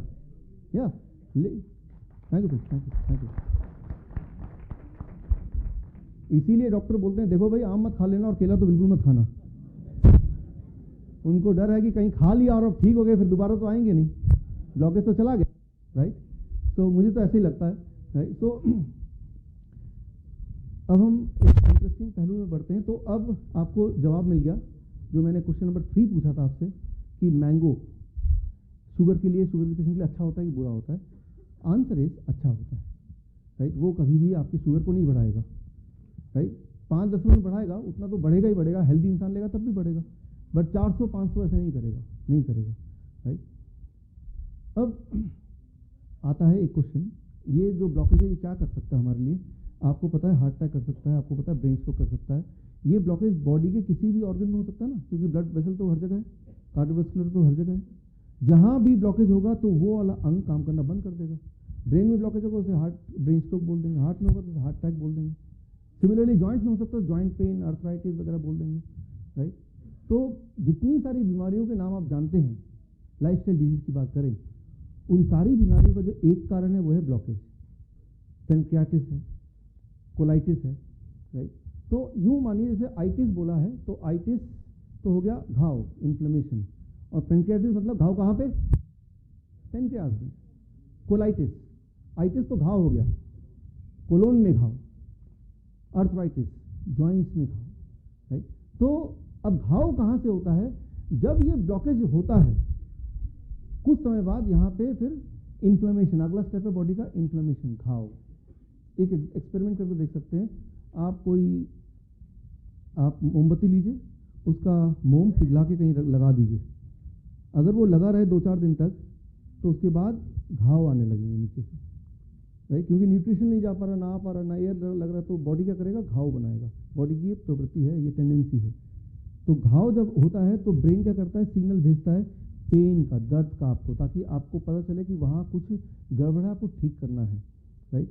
घाव से पेन कैसे आता है? घाव से पेन अपने आप नहीं आता, ब्रेन सोचता है चलो उसको बता दूं यहाँ पे कुछ गड़बड़ है, ताकि आप कुछ करें, उस ऑर्गन को कम इस्तेमाल करें, राइट। तो that is what is any kind of pain. Body में कहीं भी पेन होता है तो उसका कारण है इन्फ्लेमेशन, घाव का कारण है कि वहाँ कभी ब्लॉकेज रहा होगा, now it is being converted into घाव, राइट। तो उस घाव को भरने का मलहम कोई मेडिकल साइंस में नहीं है, ना इस ब्लॉकेज को खत्म करने का मरहम या कोई तरीका मेडिकल साइंस में नहीं है, खाने में ज़रूर है, राइट। तो ब्लॉकेज पे आ रहे हैं। तो अब इस लेक्चर का मेरा सबसे इंटरेस्टिंग पार्ट, मुझे लगता है ये सबसे इंटरेस्टिंग पार्ट यही है, इस पर मैं आने वाला हूँ, एंड वो है कैंसर। घाव या इन्फ्लेमेशन या फिर ब्लॉकेज का कैंसर से कैसे इंटरेस्टिंग बीमारी, बड़ी मज़ेदार, राइट। कैसे? देखिए आपको लगेगा कि अगर कोई भी बीमारी होना हो मुझे तो मैं कैंसर को चुनूंगा, जो मैं एक्सप्लेनेशन दे रहा हूँ उसके बाद। और एक टाइम आया कि ये ब्लॉकेज पूरा हो गया और ये मान लीजिए ये पेनक्रियाज में या किडनी में या कोलोन में कहीं पे है। अब इसका मतलब इसके आगे के जो यहाँ पे सेल्स हैं, आगे का जो यहाँ पे ऑर्गन है, उसको ब्लड नहीं मिल रहा। ऐसे में इस ऑर्गन का क्या हो जाएगा? जब ब्लड नहीं मिलेगा, ऑक्सीजन नहीं मिलेगा, न्यूट्रिएंट नहीं मिलेगा, what will happen to this organ? तो आमतौर पे ये डेड हो जाएगा, राइट। मान लो ये हार्ट के मसल्स हैं और हार्ट वाला ये आर्टरी है, तो ये डेड हो जाएगा, उसे कहते हैं हार्ट अटैक। ये ब्रेन की अगर आर्टरी है और ये ब्रेन के सेल्स हैं तो उसे कहेंगे ब्रेन स्ट्रोक, राइट। तो कुल मिला के ब्लॉकेज हो गया, ये सेल्स डेड हो गए और उसके बाद हार्ट अटैक, राइट। लेकिन हमारे बॉडी के हार्ट को छोड़ के बाकी सारे अंग में कई बार सेल्स, ये जो सेल्स हैं, ये इनको जब खाना, ब्लड, ऑक्सीजन नहीं मिलता है जिंदा रहने के लिए, तो ये सारे मिलकर सामूहिक रूप से ये तय करते हैं कि हम मरने नहीं वाले, ये इंसान हमें भोजन नहीं पहुंचा रहा, लेकिन हमने तय किया हम मरेंगे नहीं। फिर वो क्या करेंगे? वो चोरी करेंगे, राइट। चोरी कैसे करेंगे? इसे मेडिकल साइंस की भाषा में बोलते हैं एंजियोजेनेसिस, राइट। वो क्या करते हैं? ये यहाँ से अपने लिए एक ब्लड वेसल तैयार करते हैं, चोरी वाला, चोर रास्ता से, और यहीं से और ऐसे कई जगह और से तय करते हैं, और वो यहाँ से ऑक्सीजन, न्यूट्रिएंट, ब्लड यहाँ से चुरा लेते हैं, राइट। तो अब वो जिंदा रहेंगे। लेकिन यहाँ पे इंटरेस्टिंग बात ये है, मान लीजिए एक चोर है, उसको अपने ऑफिस घर का या उसको अपनी यूनिवर्सिटी का फीस डिपॉजिट करना है करीब 1000 रुपये, और उतना पैसा नहीं है और डिपॉजिट करना ज़रूरी है, तो सोचता है कि चलो मैं बैंक में जाके चोरी करूँगा। जब सिंदूक खोलेगा तो क्या लगता है पहला बिहेवियर कि उस सिंदूक में से 1000 रुपये गिन के फिर निकल लेगा, या बिहेवियर 2 सारा उस सिंदूक उठाएगा जितना हाथ में आया और तब निकलेगा, पहला या दूसरा? दूसरा। वो काउंट नहीं करेगा, हालांकि इंटेंशन उसकी चोरी की किसी कारण से है, लेकिन जब चोरी कर ही रहा है तो सोचा मैं सारा ही ले लूँ, बात तो एक ही है। अगर पकड़ा गया तो वही लगभग सजा तो एक ही जैसे होनी है। ठीक उसी तरह से जब ये चोरी करते हैं ये सेल्स, तो जो अमाउंट ऑफ न्यूट्रिएंट ये चोरी करते हैं वो उतना नहीं लेते जितना कि इनको जस्ट आवश्यक है, फिर वो ओवर ईटिंग करने में लग जाते हैं। अच्छा, ये ओवर ईटिंग करेंगे तो क्या होगा, यहाँ पे इनकी ग्रोथ ज़्यादा हो जाएगी, ट्यूमर बन जाएगा। तो what is cancer? Cancer is जब कोई भी अंग बाकी अंग के कंपैरिजन में ज़्यादा तेजी से ग्रो करता है, दैट इज कैंसर। कैंसर ऐसा कोई बीमारी नहीं है, वो कुछ सेल्स का बिहेवियर है, वो बिहेव कर रहे हैं speedily, that is cancer. Cancer कोई डिजीज नहीं है खतरनाक कि हम मर जाएंगे।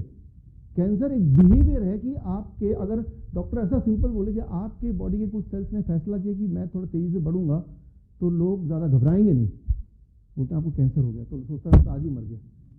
जैसे हेलिटॉसिस वैसे ही कैंसर। इन रियलिटी हम सबके बॉडी में कैंसरस सेल होते ही हैं, और इस तरह का हमारे सबके बॉडी में होता ही रहता है।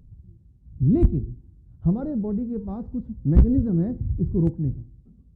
वो मैकेनिज्म क्या है? हम में से कुछ लोगों की बॉडी में क्या किया, बॉडी ने जब बॉडी को पता चला, ब्रेन को पता चला यार कुछ लोग तो बागी हो रहे हैं, तो ब्रेन ने क्या किया, इसको काट दिया सप्लाई को फर्स्ट, दूसरा यहाँ सप्लाई को ऑन कर दिया, कैंसर खत्म।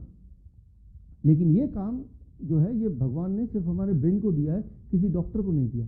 ये काम आप ही को करना पड़ेगा अपने लिए, nobody else can not do it, right.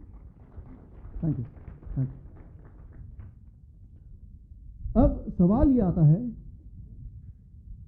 क्या हम करें कि ब्रेन को हम कैसे सपोर्ट करें कि कुछ ऐसा हो जाए कि ये सप्लाई तो कट हो जाए, यानी कि ये सूख जाए ब्लड वेसल जो बनाया था, और ये दोबारा सप्लाई चालू हो जाए। इसका जवाब अगर मिल जाए तो बात बन गई, right, then the matter is solve. अब मैं अगले 5 मिनट में इसका जवाब देने वाला हूँ, that become the towards the conclusion of it.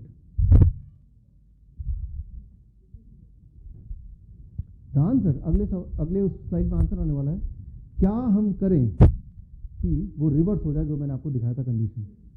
The answer is massive dose of nitric oxide. Nobel prize winning science 1998 के अनुसार अगर बॉडी में massive dose of nitric oxide बनना शुरू हो जाए तो वैसा हो सकता है। कुछ लोगों की बॉडी में बनना शुरू होता है तो उनको पता भी नहीं चलता कब कैंसर आया कब गया। जैसे हम सब के बॉडी में कैंसर सेल आते हैं, ट्यूमर बनता है, लेकिन हमें पता नहीं चलता, बॉडी अपने आप ही वो नाइट्रिक ऑक्साइड बना के उसको खत्म भी कर देती है सबके बॉडी में। तो कैंसरस सेल होना या ट्यूमरस ग्रोथ होना कोई अजीब बात, एबनॉर्मल बात नहीं है, वो बॉडी का एक फंक्शन है। लेकिन हम में से कुछ लोग ज़्यादा जागरूक हैं, हर साल हमें सारे कंप्लीट मेडिकल चेकअप कराना ही कराना है, और मेडिकल चेकअप कराने गए और डॉक्टर ने बोला आपके यहाँ तो ट्यूमर है। वो तो बोला डॉक्टर बताओ कीमोथेरेपी करूँ कि रेडिएशन करूँ कि वो सर्जरी कर दूँ। वो तो उसने क्या किया, बॉडी का जो मैकेनिज्म है उसको ठीक करने का उसको बीच में ही इंटरप्ट कर दिया। और ऐसे में क्या होता है, दैट इज मोर इम्पॉर्टेंट, जब कोई ट्यूमरस सेल कहीं पे है, मान लो ट्यूमर है ऑलरेडी, इसको ध्यान सुनिएगा, इससे किसी की जान बच सकती है। अगले 2 मिनट में जो बोलने जा रहा हूँ, मान लो कोई आपके पास आता है कि डॉक्टर ने ट्यूमर डिटेक्ट किया है, क्योंकि यहाँ पेन हो रहा था, मैं डॉक्टर के पास गया, डॉक्टर ने बोला अल्ट्रासाउंड कराओ, एक्सरे कराओ, कुछ भी, और उसमें ट्यूमर निकला, और फिर बोलेगा डॉक्टर बोलेंगे कि भाई बायोप्सी कराओ। याद रखिए बायोप्सी क्या होता है कि चलो डॉक्टर ये बोलेंगे कि मैं पता नहीं अंदर क्या सेल किस तरह का बिहेव कर रहा है, वो चोरी वाला सेल है या यूं ही है, खतरनाक है कि खतरनाक नहीं वाला है। तो कुछ सेल यहाँ से हम निकालेंगे, उसको माइक्रोस्कोप के अंदर डालेंगे, उस सेल को अलग से कल्चर करेंगे कुछ दिन तक, तो वो सेल कैसे बिहेव करते हैं इससे हमें पता चल जाएगा वो कैंसरस ग्रोथ वाला सेल था या नहीं था। एक इंपॉर्टेंट बात याद रखिए, बहुत इंपॉर्टेंट, जैसे ही आपने उस वहाँ से सेल निकालने के लिए बॉडी को काटा या सेल्स को छेड़ा, वो जो गुट था उस गुट में फैल जाएगा कि हम पे हमला हो गया है। अब वो गुट क्या करता है, जब हमला होता है गुट बोलता है फैल जाओ बॉडी में, अलग अलग ऑर्गन में फैल जाओ। तो वो जो कैंसर सेल है कुछ ब्लड वेसल के रास्ते लंग्स में पहुंच जाएगा, कुछ ब्रेन में पहुंच जाएगा, कुछ हार्ट में पहुंच जाएगा, राइट? हाँ, हार्ट में पहुंच जाएगा, लेकिन हार्ट में पहुंचने के बाद क्या नहीं होने वाला? हार्ट कैंसर नहीं होने वाला। वो क्यों, मैं उस पर आता हूँ, राइट? बॉडी के सारे अंगों में पहले ही पहुंच जाओ, that is what it will do.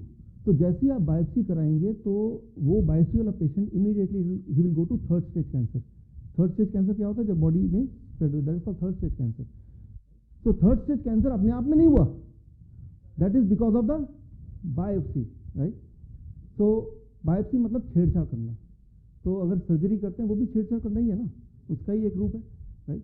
तो सबसे ज़्यादा ज़रूरी है कि छेड़छाड़ ना करें ताकि वो फैले ना, और जब फैल जाएगा तो क्या करेगा, कहीं पे ज़्यादा फैलेगा, कहीं पे कम फैलेगा। जहाँ पे ज़्यादा फैलेगा वो वाले ऑर्गन में ज़्यादा तकलीफ होगी, तो सबसे पहले आपका डॉक्टर उस ऑर्गन को ज़्यादा डिटेक्ट करेगा, सोचेगा कि आपको तो ब्रेस्ट कैंसर है, whereas the cancer is already there in lungs but in small size, right?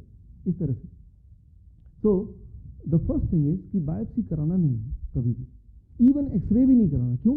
क्योंकि एक्सरे से भी वो जो सेल्स हैं जो गुट में थे वो जाग जाते हैं, फिर भागना शुरू कर देते हैं।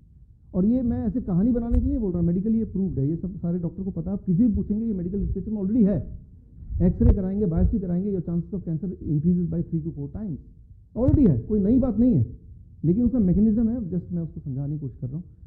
हार्ट में कैंसर क्यों नहीं होता, ये इंपॉर्टेंट है। हार्ट में मान लो सप्लाई बंद हो गई ब्लड की, ब्लड वेसल में ब्लॉकेज आ गया, तो हार्ट के सेल्स को अब फूड नहीं मिल रहा, ऑक्सीजन नहीं मिल रहा। लेकिन क्योंकि हार्ट एक ऐसा ऑर्गन है जो हर पल काम करता है, रेस्ट नहीं मिलता। आप थक गए पैरों में तो आप बैठ गए, तो यहाँ के मसल को रेस्ट मिल गया, बॉडी के हर मसल को रेस्ट मिल गया, हार्ट के मसल को रेस्ट नहीं मिलता।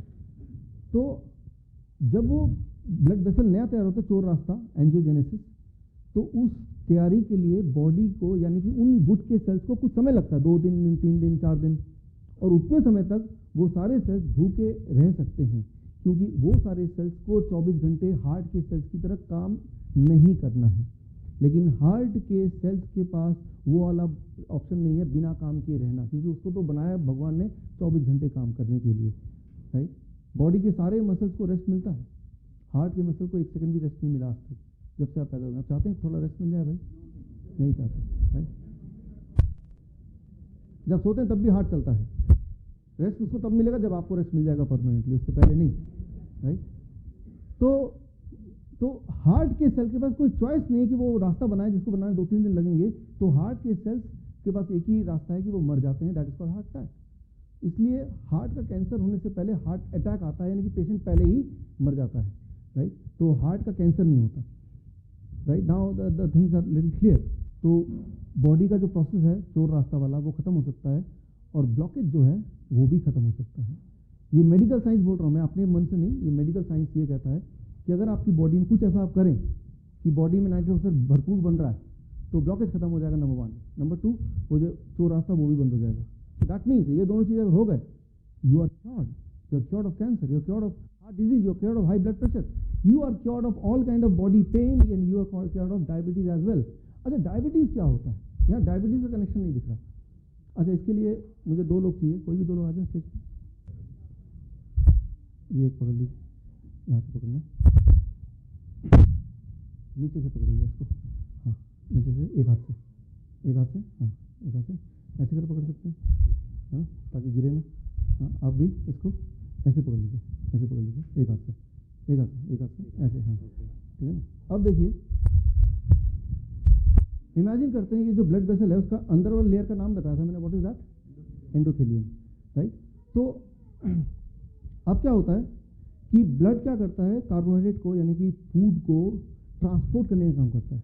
जैसे आपकी गाड़ी है, कार है, बाइक है, जो आपको ट्रांसपोर्ट करके यहाँ तक लाई है, वैसे ही ब्लड का एक काम है, मेजर काम है, खाने को ट्रांसपोर्ट करके सेल्स तक पहुँचाना। It is A transporter, right? तो यूँ मानिए ये ब्लड है और इसके अंदर खाना है, ये ब्लड का सेल है, उसके अंदर खाना है, कार्बोहाइड्रेट है, शुगर है, और ये जो परत देख रहे हैं ये एंडोथेलियम लेयर है, अंदर वाला लेयर है, राइट? अब मान लीजिए आप जरा धीरे धीरे यहाँ तक आइए।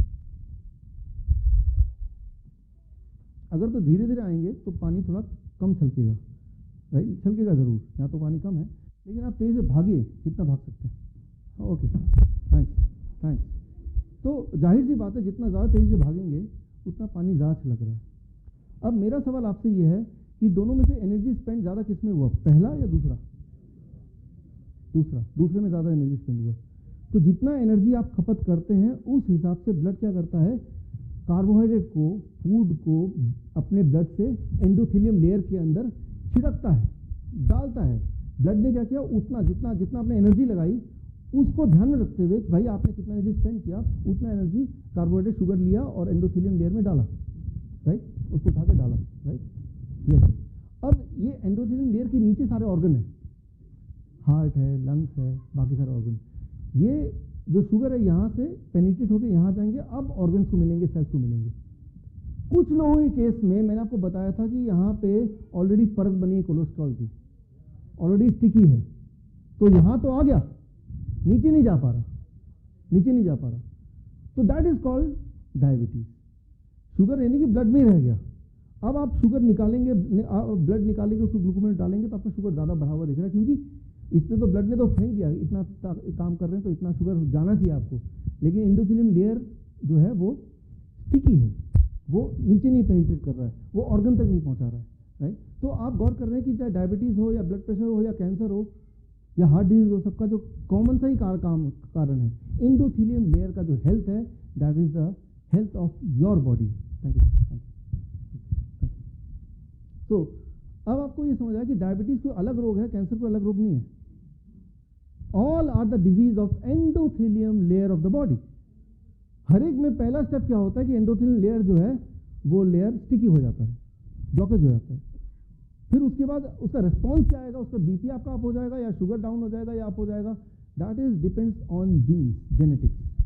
लेकिन बीमार जरूर पड़ेंगे, जेनेटिक्स के अब काम आता है, जेनेटिक्स की बारी अब आती है, अगर आती है तो थोड़ी बहुत। तो अब आता है आपका formula to produce massive nitric oxide.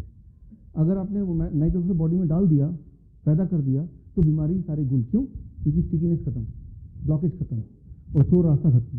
यही कारण है। अगला मेरा स्लाइड है वो फॉर्मूले की बारी है, राइट। तो इसको ध्यान से देखना ही है आपको। बड़ा सिंपल फॉर्मूला है, दैट इज दिस। ये रहा वो फॉर्मूला। अगर इस फॉर्मूले को अपनाएं या जिन्होंने अपनाया, they are free of all the disease already, right. तो ये फॉर्मूला क्या है, जरा गौर से देखिए।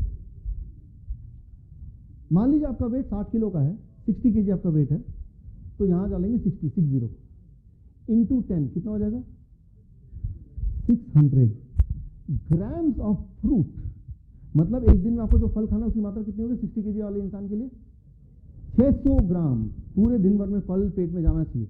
कैसे जाएगा वो आपको देखना है, बट 600 ग्राम कम से कम फल जाने चाहिए।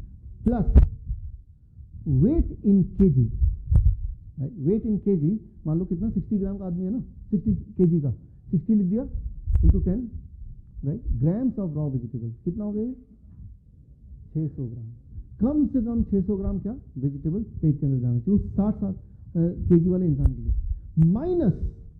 माइनस वो चीजें जो ब्लॉकेज को बढ़ावा देते हैं, माइनस वो चीजें जिनका जो कार्बोहाइड्रेट का मॉलिक्यूलर स्ट्रक्चर कैसा है, स्ट्रेट है, उनको माइनस करना पड़ेगा। जो वजह है उसको माइनस करना पड़ेगा, राइट, सिंपली। तो minus milk and packed food. ये अगर आपने किया और अगर करना शुरू कर दिया तो एक खतरनाक बात यह है कि आपको मजबूरन पहले दूसरे तीसरे दिन दवा छोड़नी ही पड़ेगी। यस, यहाँ पे कई बार जब मैं मेडिकल कॉन्फ्रेंस में जाता हूँ या ये वाला स्लाइड आता है, आप लिखते रहिए जो सवाल लिखते रहिए। तो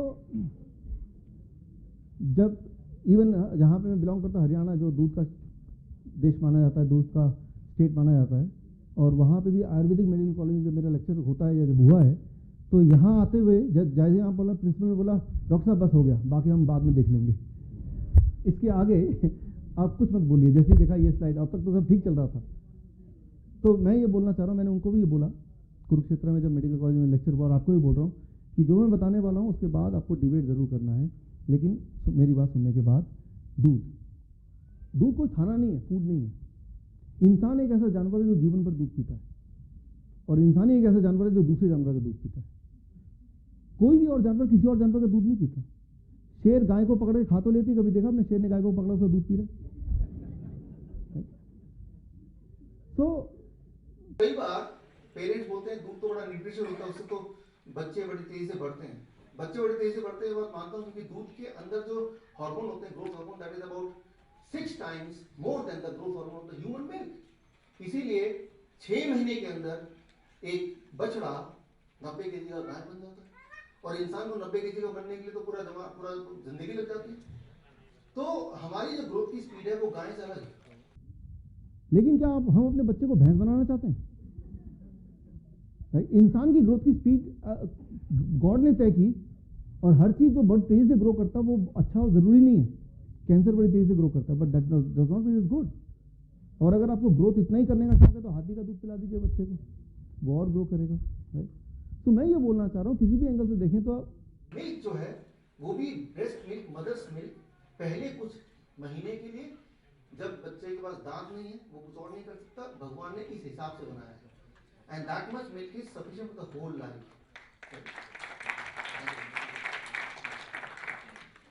कई बार लोग बोलते हैं कि भाई दूध में तो कैल्शियम होता है, और कैल्शियम तो बहुत अच्छा होता है, दूध में कैल्शियम होता है, बहुत ज़बरदस्त कैल्शियम होता है, लेकिन वो कैल्शियम का होना, राइट, और उस कैल्शियम का बॉडी का इस्तेमाल कर पाना आर टू डिफरेंट थिंग। जो सब्जियों में कैल्शियम होता है उसका स्ट्रक्चर और जो दूध का कैल्शियम होता है स्ट्रक्चर है टोटली डिफरेंट। दूध का कैल्शियम भगवान ने इस तरह से नहीं बनाया है, वो भी किसी और जानवर का, जो कि बॉडी उसको एक्सेप्ट कर ले आसानी से, राइट। जो जितने स्टोन, किडनी स्टोन होते हैं या वॉल्व में जो कैल्शियम डिपॉजिट हो जाता है, that is the milk calcium. उसका केमिकल स्ट्रक्चर निकाल के देखेंगे कैल्शियम कहाँ से आया, then you will come to know about it, right. तो लेकिन कई बार लोग मानते ही नहीं कि हड्डियाँ तो मजबूत होगी, हड्डियाँ तो कमज़ोर हो जाएंगी। आप देखिए दुनिया में कुछ देश ऐसे हैं, स्वीडन है, फिनलैंड है, डेनमार्क है, जहाँ पे पर कैपिटा दूध ज़्यादा बिकता है, ज़्यादा पीते हैं। और दुनिया में 3 देश ऐसे हैं जिनमें हड्डियों की बीमारी सबसे ज़्यादा है। वो कौन सा है? फिनलैंड है, स्वीडन है और डेनमार्क, वही वाले 3 देश। दुनिया में 2 देश ऐसे हैं जहाँ पे मैं अक्सर जाता रहता हूँ, जिसमें दूध बहुत कम बिकता है, पर कैपिटा लोगों की खपत बहुत कम है, वो है थाईलैंड और वियतनाम। और दुनिया में 2 देश ऐसे हैं जहाँ पे हड्डियों की बीमारी बहुत ही कम है, थाईलैंड और वियतनाम, राइट। सो लेकिन वियतनाम एक ऐसा देश है जहाँ पे एशिया की सबसे बड़ी मिल्क प्लांट है। एशिया की सबसे बड़ी मिल्क प्लांट, उसका नाम है TH मिल्क। पिछले साल TH मिल्क की ये मालकिन आप देख रहे हैं, ये मेरी फोटो आप देख रहे हैं, लास्ट की फोटो है। तो उन्होंने मुझे इन्वाइट किया अपने TH प्लांट में वहाँ पे, और कारण था कि एशिया का सबसे बड़ा प्लांट है, तो एशिया बुक का रिकॉर्ड उनको देना था। तो जो मेरा एक साइड बिजनेस है, मेरा एक और काम है, और तब इन्होंने मुझे बोला कि आप तो यहाँ आए हैं तो हमारा मिल्क प्लांट भी देख लीजिए ज़रा। मुझे बड़ा इंटरेस्ट आया, तब देखता हूँ, और तब देखा वहाँ 40,000 गायें थी वहाँ पे। लेकिन इंटरेस्टिंग बात ये, जो आपको पता है ऑलरेडी, कि गाय का दूध 40,000 निकालना तो इंसान नहीं निकालेगा, मशीन निकालेगी, तो आपको पता ही है। लेकिन मशीन को ऐसे डिज़ाइन किया गया, वो बाई चांस ऐसे डिज़ाइंड है कि मशीन जब लगता है स्तन में तो कुछ समय के बाद वो घाव होने लगता है, इन्फ्लेमेशन होने लगता है, और घाव जब होता है उसके बाद वो घाव होगा ही होगा। That is it is how it is designed, और हर एक गाय को होगी।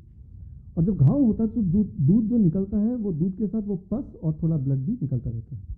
ये स्टैंडर्ड प्रोसेस है कहीं भी, चाहे वो कितना भी सारा क्वालिटी चेक कर ले, लेकिन वो स्टैंडर्ड, वो मशीन का वो बना ही ऐसे अभी तक। तो WHO ने ये अलाउ किया है करेंटली कि आपके 1 लीटर दूध में 75 करोड़ पस सेल से अधिक नहीं होने चाहिए, उससे कम अलाउड है। यानी कि जो दूध आप ले रहे हैं 1 लीटर, तो उसमें 75 करोड़ पस सेल तक हैं। अब जरा आज घर जाके जब दूध टेस्ट करेंगे तो मेरा एग्जाम्पल आपको याद जरूर आएगा, और आपको ये भी याद समझ आएगा कि ये इतना टेस्टी क्यों लग रहा है। वो राज भी आज खुल जाएगा। मतलब ये कि मैं पूरी तरह से डिस्करेज करना चाहता हूँ आपको कि आप दूध ना लें, राइट। जीवन भर लिया आपने, मेरे बोलने पे 1 हफ्ता ना लेके देखिए, आप डिफरेंस देखिए 1 हफ्ते बाद कैसा फील कर रहे हैं, राइट। बिल्कुल नहीं, दूध कोई फूड नहीं है जिसको पीना है। मैं ये नहीं बोल रहा दूध कोई पॉइजन है कि अभी मर जाएंगे, लेकिन मैं ये बोल रहा हूँ it is not a food, it is not a food, it should not be taken at all, it should not be taken at all. That is what I am saying here about now. तो एक तो मैंने आपको ये बताया दूध, और दूसरा पैक्ड फूड। कोई भी चीज़ जो डब्बे में हो, पैकिंग में हो, उसको पैकिंग में ही रहने दीजिए, खोलिएगा मत, खोलने की जरूरत ही नहीं है उसको। फॉर एग्जांपल जैसे जैम है, जैसे सॉस है, जैसे बिस्किट है, जैसे रस्क है, जैसे ब्रेड है, राइट, मैगी है, नूडल्स है, सारा कुछ, राइट। कोई बोलते मुझे बाबा रामदेव वाला ठीक होगा, वो पैक्ड है तो पैक्ड है, राइट। तो वो किसी का भी हो, वो नाम डालने से वो उसका प्योरिटी बढ़ जाएगी, ऐसा नहीं है, right. That is something very important. अब इसको कन्विंस करने के लिए मैं आपको छोटा सा उदाहरण देता हूँ। ये बात है नवंबर की, पिछले साल की, इसी साल की, अभी 2 महीने पहले नवंबर जो गया है। हर साल एक थाईलैंड में छोटा शहर है सुरीम, वहाँ पे एक फेस्टिवल होता है, इसे कहते हैं एलिफेंट फेस्टिवल, जहाँ एलिफेंट इकट्ठे होते हैं। लार्जेस्ट नंबर ऑफ एलिफेंट की गैदरिंग होती है और ये कुछ दिन चलता है फेस्टिवल। तो इस बार गेस्ट ऑफ ऑनर मुझे बनाया गया था। कारण एक ही था कि वहाँ पे भी अवार्ड देना था, largest elephant festival in Asia. और ये देखिए, ये मेरे, आप थाईलैंड की टीम आप देख रहे हैं, बीच में ये मेरी फ़ोटो है और मेरे साथ ये है हाथी का डॉक्टर पिटारा। तो मैंने उनसे पूछा, लेडी कॉल्ड डॉक्टर पिटारा, हाथी की डॉक्टर, तो मेरा तो इंटरेस्ट है ही हेल्थ लाइन में, तो मैंने पूछा हाथी को डायबिटीज़ होती होगी? क्योंकि मैंने देखा गन्ने ही खाए जा रहे हैं, उनको तो उसका फेवरेट फूड है। तो कहा नहीं, डायबिटीज़ नहीं होता। मैंने थोड़े रुक के पूछा फिर कैंसर तो होता होगा? कहा नहीं, कैंसर भी नहीं होता। मैंने कहा ब्लड प्रेशर तो बढ़ जाता होगा, हार्ट की बीमारी तो होगी? कहा ऐसा कोई मशीन बनानी जो उसका ब्लड प्रेशर मेजर करे, तो वो भी नहीं होता। फिर मैंने सोचा कि भाई फिर आपका काम ही क्या है यहाँ पे हाथी का डॉक्टर बनने का, इलाज की ज़रूरत ही नहीं पड़ती होगी आपको। लेकिन जबकि ऐसा सोच ही रहा था कि एक अनाउंसमेंट मुझे ध्यान गया मेरा, वो अनाउंसमेंट बोल रहा था, कृपया हाथी को इंसानी खाना ना दें, हाथी बीमार पड़ जाएंगे। Thank you. तो बोलने का मतलब ये है, याद रखिए जो खाना इंसान के हाथ का बनाया हो, राइट, जैसे पैक्ड फूड है, प्रोसेस्ड फूड है, राइट, वो एक्चुअली उसकी जो क्वालिटी है, फूड बोलने की जो काबिलियत है, वो खो बैठती है। मैं एग्जांपल देता हूँ समझाने के लिए। मान लीजिए केला लेते हैं हम, यहाँ पे रख देते हैं, और एक मैं बिस्किट का पैकेट लेता हूँ, यहाँ रख देता हूँ। हम 1 महीने बाद आते हैं, वो केला क्या सड़ जाएगा? ऑफ कोर्स है, सड़ जाएगा, गल जाएगा, खाने लायक नहीं है। क्या बिस्किट सड़ जाएगा? 10 साल तक भी वैसे के वैसे रहेगा। जो भी चीज़ सड़ने की क्वालिटी जिसमें ना हो, तो उसमें फूड कराने की क्वालिटी भी खत्म हो जाती है। फॉर एग्जाम्पल, एक एक्सपेरिमेंट कीजिए अपने बच्चों के साथ। जाते हुए सेब खरीदिए और एक पिज़्ज़ा खरीदिए या फिर बर्गर, और बच्चे को बोलिए कि एक ज़मीन पे सेब गाड़ दे, कुछ दूर बाद ज़मीन पे एक पिज़्ज़ा गाड़ दे, 3 महीने बाद बोलिए खो दे, एप्पल नहीं मिलेगा, गायब, कीड़े मकोड़े खा गए। पिज़्ज़ा वैसे का वैसे ही मिलेगा, कीड़े मकोड़े भी पिज़्ज़ा नहीं खाते।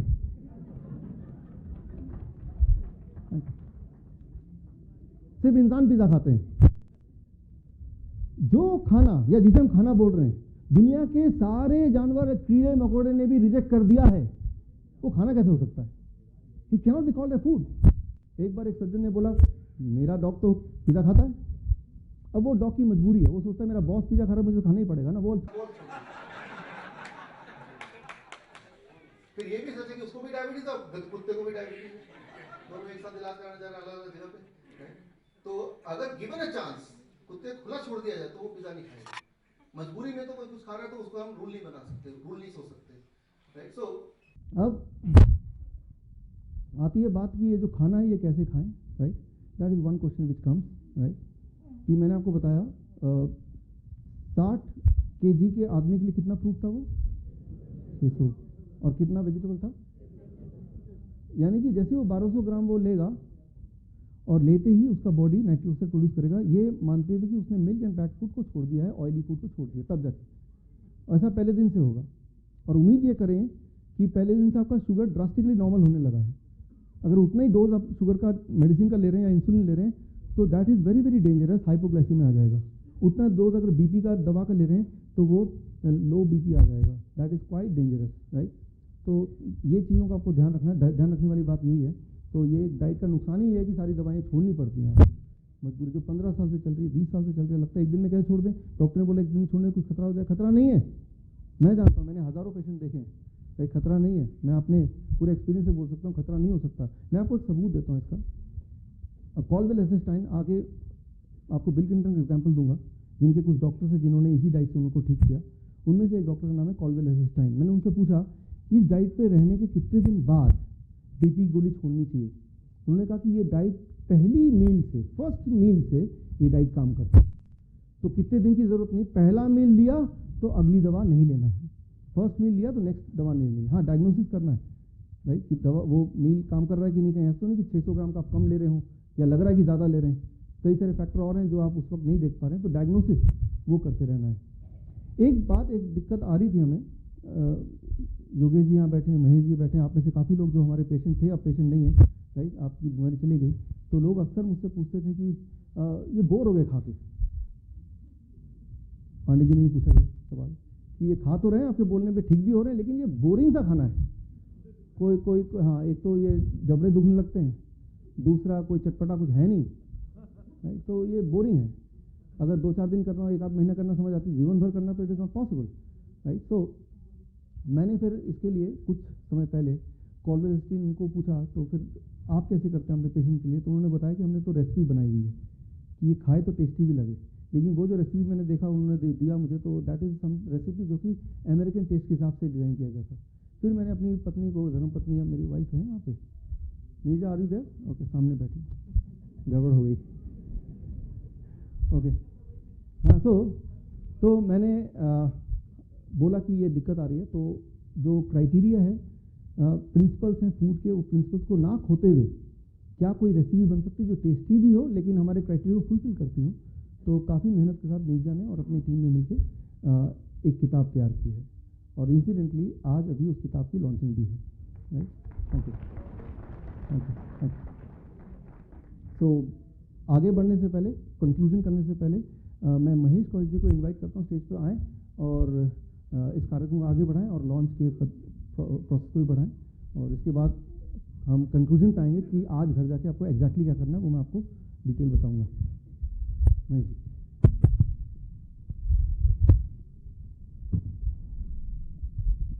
सभी डॉक्टर बंधुओं को मेरा नमस्कार। डॉक्टर बंधु नहीं आप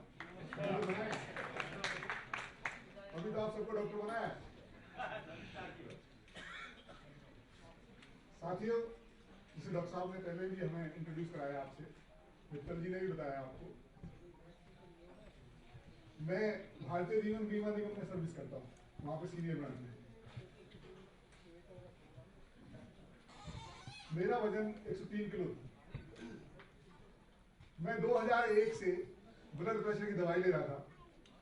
हमारी कंपनी ने प्रिवेंटिव हेल्थ चेकअप इंट्रोड्यूस किया, मुझे भी बड़ा शौक चढ़ा, मैं भी अपोलो में पहुंच गया। तो अपोलो में जब गया, उन्होंने मुझे डायग्नोज किया कि आपको शुगर है। तो मिसेस कहने लगी कि हो गया तुम्हारा तो काम। तो ऐसे ही मुझे एक फ्रेंड ने, आप जैसे सेमिनार में कुछ लाए गए हो, कुछ आए हो, ऐसे ही मुझे भी धक्का दिया सेमिनार।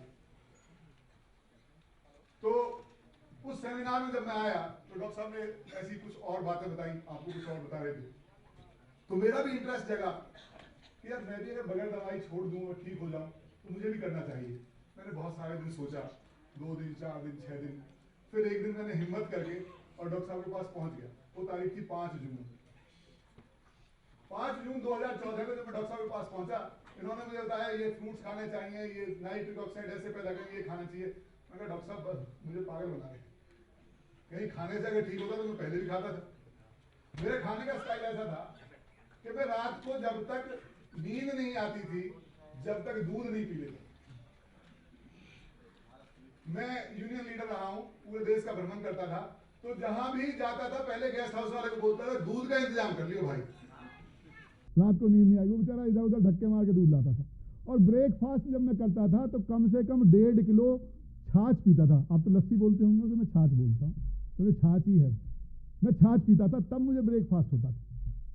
और डॉक्टर साहब ने कहा ये मिल्क प्रोडक्ट बंद करने, तो मैं तो घबरा गया। मैंने बहुत दिन सोचा और फाइनली एक दिन डिसीजन लिया, 1 जुलाई से मैंने ये डाइट शुरू कर दी। 4 जुलाई 2014 को मैंने दोनों दवाइयां जो लेता था वो सब बंद हो गई। मैंने कहा ऐसा ना हो डॉक्टर साहब ने बताया हो और ये कंट्रोल हो गई हो, ठीक नहीं हुई हो। तो मैंने इस डाइट को कंटिन्यू रखा, और कंटिन्यू रखते हुए जैसे टेस्ट डेवलप करने वाली बात हुई, तो नीरजा जी उसमें हमारे उस पर आई रेस्क्यू पे, इन्होंने 2-4 रेसिपी बताई और हमने वो भी डाइट में शामिल कर ली। लेकिन उस दिन से मैंने आज तक, आप बिलीव करेंगे, एक गोली नहीं देखी कैसी होती है। दूध नहीं पिया, दूध की चाय नहीं पी, लस्सी नहीं पी और पनीर नहीं खाया, और मेरा वजन सिर्फ 23 किलो कम हो गया। पहले 3 महीने में हो गया था जी वो। और मुझे घर वाले कहने लगे तुम तो जाओगे, इस तरह से कम होते जा रहे हो, तुम तो कमजोर हो जाओगे, किस दिन हमारे पास कोई चोर डकैत आ गया तो मार के भाग जाएगा। तो मैंने उन्हें बताया कि अब चिंता नहीं करो, अब मैं भाग सकता हूं। और मैं पहले जब 1 किलोमीटर भी नहीं चल पाता था, मैं 8-10 किलोमीटर की सैर घर वालों के साथ करता था, चलो आओ चलते हैं। वो सब थक जाते थे, 2 चक्कर के बाद मैं घूमता रहता था। दूध छोड़ने से मेरी एनर्जी बढ़ी, इस डाइट पे आने से मेरी एनर्जी बढ़ी। जैसे जैसे मेरा वेट घटा, मेरा पेट घटा और मेरी जवान का टेस्ट घटा, मेरे अंदर ताकत आती है। घर वाले मुझे जीन्स खरीदवाते थे, मैं पहनता नहीं था, आज पर्पजली जीन्स पहन के आया हूं। जो मैंने कोट शादी में सिलवाए थे आज यूज हो रहे हैं वो। जो हमारा ड्रीम है, जो ड्रीम क्या है हमारा, कि ये सारा देश बीमारियों से ग्रस्त रहे, ये ड्रीम है ना हमारा। हमारा ड्रीम है कि इस देश से बीमारियों को भगा दें और जो इतना लंबा चौड़ा जाल है उससे अपने आप को बाहर निकाल लें। और वो तभी पॉसिबल है जब आप जैसे चेहरे, राम प्यारे जैसे जी महानुभाव हमारे साथ जुड़ेंगे और इस मुहिम को हमारे साथ बढ़ाएंगे, तो निश्चित तौर से बीमारियां टिकेंगी। अब हमने इस काम को, मैंने कहा अब मैं तो ठीक हुआ। अब मैं ऑफिस में जब जाता था खाना खाने, तो मेरे सारे ऑफिसर्स मेरे साथ बैठ के खाते थे। वो कहते थे सर क्या उल्टी सीधी चीजें खाते रहते हैं। मैंने एक सेमिनार सर से मैंने रिक्वेस्ट करी, सर एक LIC वालों के लिए भी सेमिनार कर दो। हमने सेमिनार कराया, अब वो मेरे साथ सारे यही डाइट खाते हैं। एक बात बताता हूँ भाइयों, हम 2 व्यक्ति उसी परिवार में रहते हैं, मैं और मेरी घरवाली। अभी एक दिन क्या हुआ कि मुझे 5-6 घंटे खड़ा होना पड़ा, तो मेरा एक घुटना में स्वेलिंग आ गई। और स्वेलिंग जब आ गई तो मेरी घरवाली कहने लगी चलो डॉक्टर के पास चलते हैं, मेरे में भी, आप मुझे भी दिखा लो, आप भी देख लो। तो मैं कहा आपके घुटने को दिखाता हूँ डॉक्टर को, मैं नहीं दिखाऊंगा। तो उनके घुटने को दिखाया, डॉक्टर ने कहा कि इसमें तो ये तो डीजनरेशन शुरू हो गई, इसका तो रिप्लेसमेंट करना पड़ेगा, हो सकता है इसमें इंजेक्शन से इसका पानी बाहर खींचना पड़े। तो मिसेज ने जोर दिया, जब किसी तीसरे के सामने कहा कि जी आप भी तो दिखा लो अपना घुटना। मैंने दिखाया कि तो आपके साथ भी यही प्रॉब्लम शुरू है, कोई दिक्कत ही नहीं है, सेम है। मैंने कहा घर में रह रहे हैं तो सेम तो होगा ही भाई। और फिर मैं तो अपनी घरवाली से बाहर कैसे जा सकता हूँ, रोटी भी खानी है रोज। तो उन्होंने 1-2 दिन मेडिसिन ली, मैंने एक दिन भी मेडिसिन नहीं ली। मैं आपको बिलीव करके बताता हूँ कि विदिन 7 डेज मेरे दोस्त आशुतोष जी और योगेश जी मुझे टोकते थे, भाई ठीक हो ठीक हो। 7वें दिन मेरे घुटने पे कोई स्वेलिंग नहीं है, मैं आज भी फिट एंड फाइन हूँ। और मेरी मिसेज में आज भी उतना ही पानी भरा हुआ जिस दिन डॉक्टर ने भरवाया था। अब उसके बाद उसने मेरे साथ डाइट खाना शुरू किया है। धन्यवाद नीरजा भाभी जी का कि इन्होंने उसको सिखाया कि डाइट कैसे खानी है। तो दोस्तों इस डाइट का इतना प्रभाव है। अब मजे की बातें हैं, डॉक्टर साहब जैसे बताया कि पांडे जी कह रहे थे कि भाई इसको इंटरेस्टिंग कैसे बनाया जाए, तो लो आज इसको भी लॉन्च कर देते हैं। हमारे फरीदाबाद वाले तो तरस रहे हैं, नोएडा वाले तैयार हो जाएं। तो हम ये बुक लॉन्च करते हैं और इस बुक लॉन्च करने के लिए सर्वप्रथम मैं बुलाता हूँ श्री राम प्यारे पांडे जी को। वो हमारे चीफ गेस्ट हैं, स्टेज पर आए। सर इस किताब को लिखने के लिए जिन्होंने अथक प्रयत्न किया है और हमें भी जिनका सपोर्ट रहा, मैं इसके दोनों के लिखने वाले ऑथर्स को बुलाता हूं। मिसेस नीरजा रॉय चौधरी, प्रतीक्षा वत्स, ये दोनों ने मिलकर ये किताब का डिजाइन किया है। और जब आप किताब देखेंगे तो आपको लगेगा कि वास्तव में बहुत मेहनत की गई है। डॉक्टर विश्वरूप राय चौधरी जी, आशुतोष मित्तल जी, योगेश मित्तल जी, भूषण चौहान जी, सुरेंद्र त्यागी जी, कर्नल VN थापर जी, हमारे गेस्ट ऑफ ऑनर हैं और इन्होंने देश की रक्षा की है, वे डायबिटीज से इस देश की रक्षा करेंगे। आइए। आदर्श धवन जी, विनोद कुमार बिधूड़ी जी, डॉक्टर भानु प्रताप जी, रामेश्वर आर्य जी, मंजू अग्रवाल जी, सीताराम जी, डॉक्टर कृष्णा यादव, श्री गोविंद शर्मा, अशोक कुमार पांडे लखनऊ से आए हैं, सिद्धार्थ अग्रवाल, वीरेंद्र सिंह खत्री, डी शर्मा कुरुक्षेत्र से, डॉक्टर केशव, नरेंद्र जी और Abhishek ji.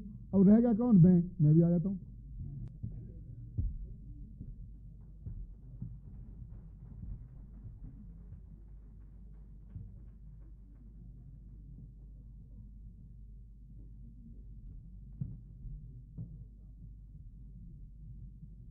Thank you sir.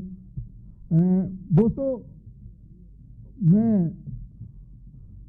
Ram प्यारे पांडे जी से अनुरोध करूंगा कि उन्होंने जो अब तक हमारा साथ दिया है, आप उनको कैसा लगा? आदर के योग्य पूरे विश्व में जिनका नाम मैंने कम से कम 100 लोगों से कहा, 75% लोगों ने ये कहा कि वही तो नहीं है जिनका नाम स्मृति के लिए जाना जाता है, मेमोरी के लिए जाना जाता है। और 1.5 महीने से मैं संपर्क में आया, मेरे पास जो आता है तो पहले मैं उसके मोबाइल से नेट ऑन कराता हूँ और ये जरूर कहता हूँ कि विश्वरूप है, बी फॉर बॉम्बे से शुरू करना, क्योंकि बंगाली है। लिखते हैं डॉक्टर लेकिन है इंजीनियर, ये भी बताना मैं भूलता नहीं। जब बिल क्लिंटन का नाम लिया तो उसका उदाहरण हर जगह देते हैं। बिल क्लिंटन की 2-4-10 लाइनें भी सुनाते हैं। उनके 8 ऑपरेशन हुए थे, केवल भोजन से ठीक हो गए। कई सत्रों में जब इनके लेक्चर को सुना जाए, तो सत्र के बीच में ब्रेकफास्ट भी हो, लंच भी हो, और वही हो जो ये कहते हैं। और मैंने इनसे कहा है कि एनसीआर में मैं 50 जगह ऐसा इंडोर कराऊंगा, लेकिन जो आप बताते हैं वही खाने की व्यवस्था रहेगी। उसके अलावा चाय, कॉफी आदि कुछ नहीं रहेगा।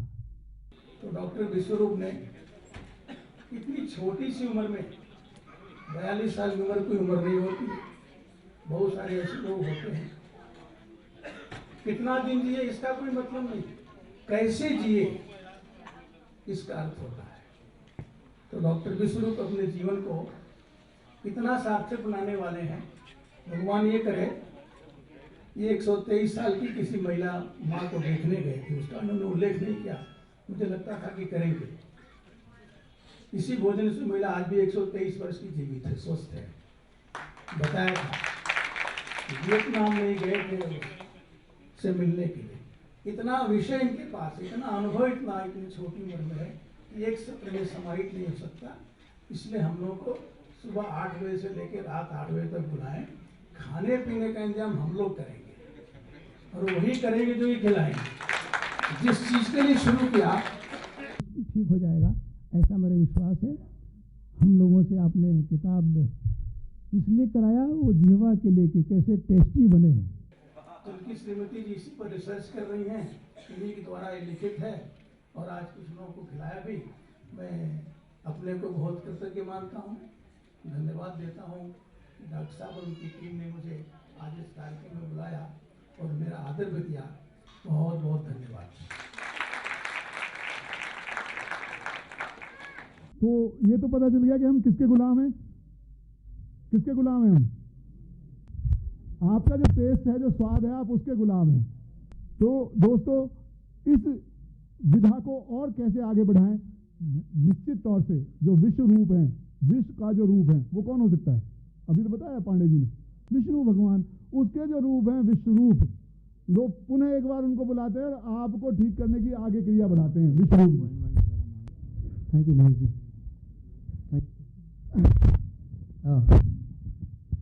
हम कंक्लूजन की तरफ बढ़ रहे हैं और हाँ, सवाल उसके बाद होगा।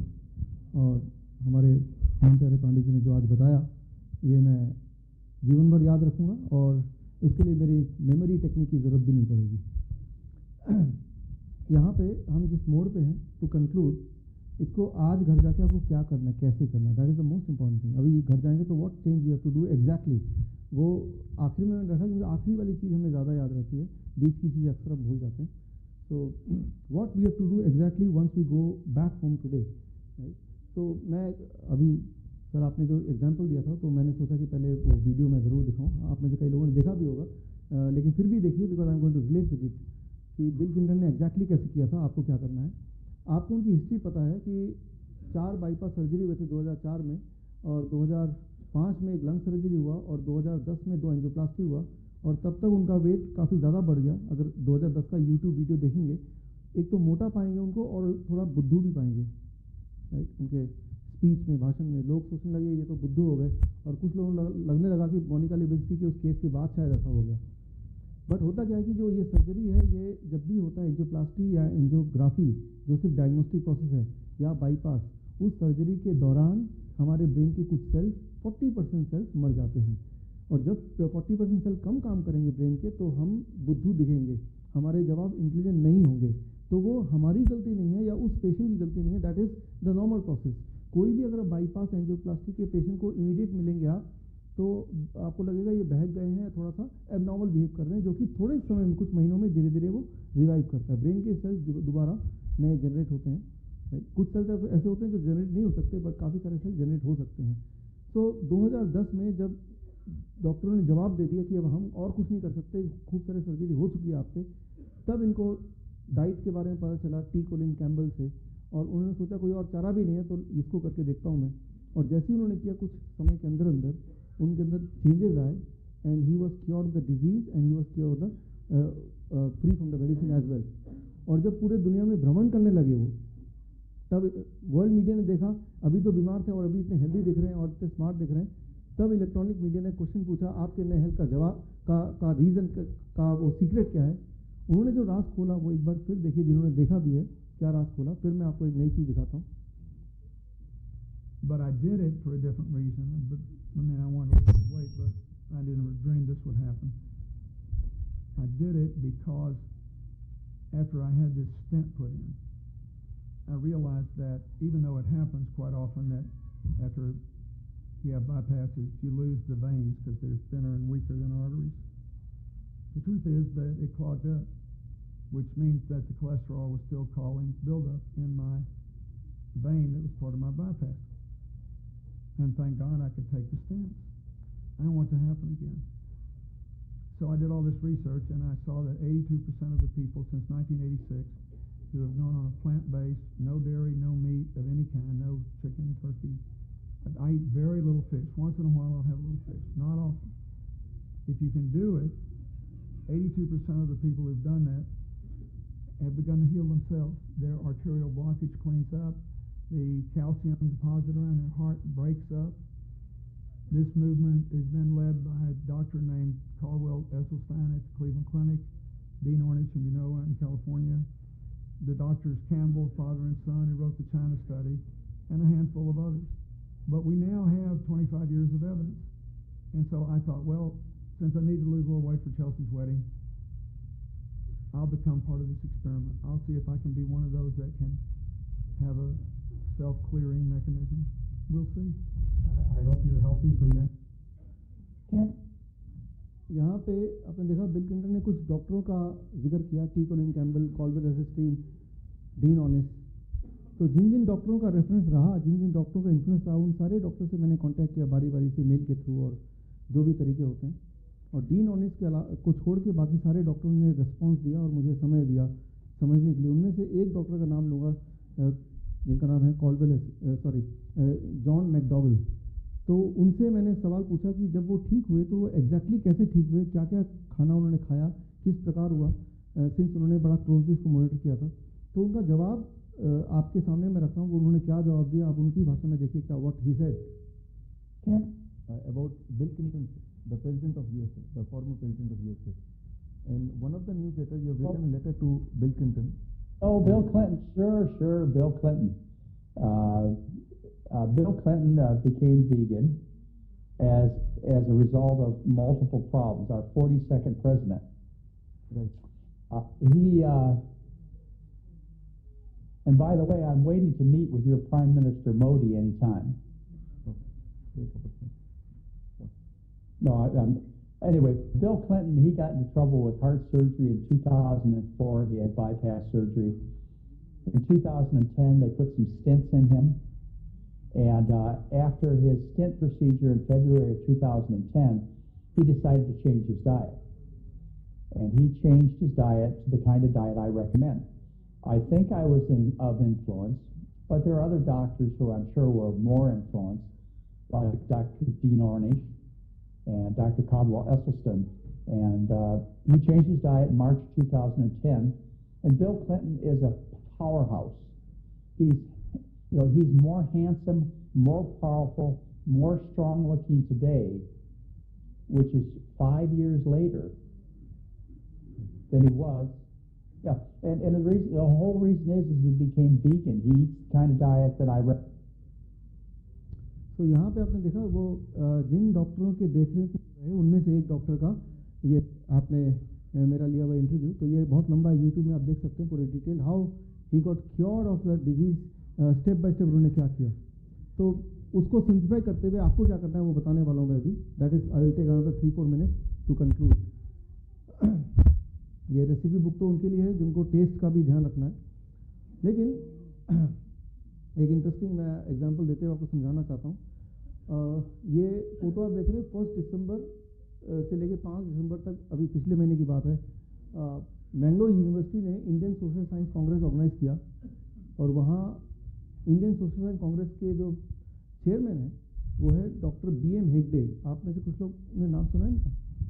BM हेगडे जो पद्म भूषण अवॉर्डी हैं और इंडिया के टॉप मोस्ट कार्डियोलॉजिस्ट हैं और फॉर्मर वाइस चांसलर हैं मणिपाल यूनिवर्सिटी के, और इंडिया वर्ल्ड के टॉप जो मेडिकल कॉलेजेस हैं और मेडिकल यूनिवर्सिटी है वहाँ पे विजिटिंग प्रोफेसर हैं, हार्वर्ड यूनिवर्सिटी इंक्लूडेड, राइट, और कई किताबों के लेखक हैं।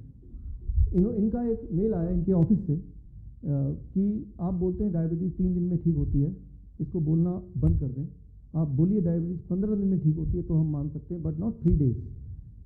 तो मैंने जवाब दिया कि नहीं, मेरे यहाँ तो 3 दिन में होता है। तो एक चैलेंज इन्होंने पेश किया कि आप आओ, हमारा सोशल साइंस कांग्रेस हो रहा है और मैं आपको पेशेंट देता हूँ, उनको 3 दिन में आप वहीं रहो, यूनिवर्सिटी में करके दिखाओ। तो यूनिवर्सिटी के इकोनॉमिक्स डिपार्टमेंट के प्रोफेसर, उनका नाम है प्रोफेसर सोमशेखर, और जिनको 36 यूनिट इन टोटल इंसुलिन चलता था और साथ में दवाइयाँ, और पिछले 15 साल से डायबिटीज़ था, कोई और बीमारी नहीं थी। उन्होंने कहा ये रहा पेशेंट और आपके पास 3 दिन है, यूनिवर्सिटी में बंदोबस्त कर दिया गया है, आप इनको ठीक करें। और उन्होंने एक पैनल बनाया, उस पैनल में आप देख रहे हैं CK राजू, जो कि पहला सुपर कंप्यूटर इंडिया का जिन्होंने बनाया था, गूगल करेंगे तो वो ये नाम मिलेगा CK राजू। और आप देख रहे हैं प्रोफेसर आनंद कुमार, आप में से कुछ लोग जानते होंगे, बहुत फेमस प्रोफेसर है, JNU के प्रोफेसर है और जो आम आदमी पार्टी के टिकट से इलेक्शन भी लड़ा था।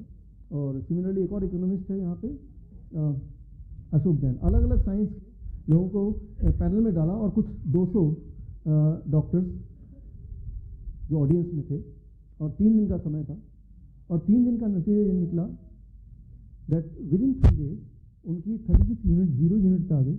और तब से लेके आज तक, परसों मेरी उनसे बात हुई, उनका फ़ोन आया था और फ़ोन में भी सवाल ये था कि डॉक्टर मेरी इंसुलिन तो तब से बंद है, शुगर भी नॉर्मल है और दवाइयाँ नहीं ले रहा हूँ मैं, बस ये है कि वो थोड़ा सा बोरिंग सा लग रहा है अब। तो थैंक यू। मैंने उनको बोला अगर ये सवाल एक हफ्ता पहले बोलते तो मेरे पास कोई जवाब नहीं था, लेकिन आज मेरे पास जवाब है।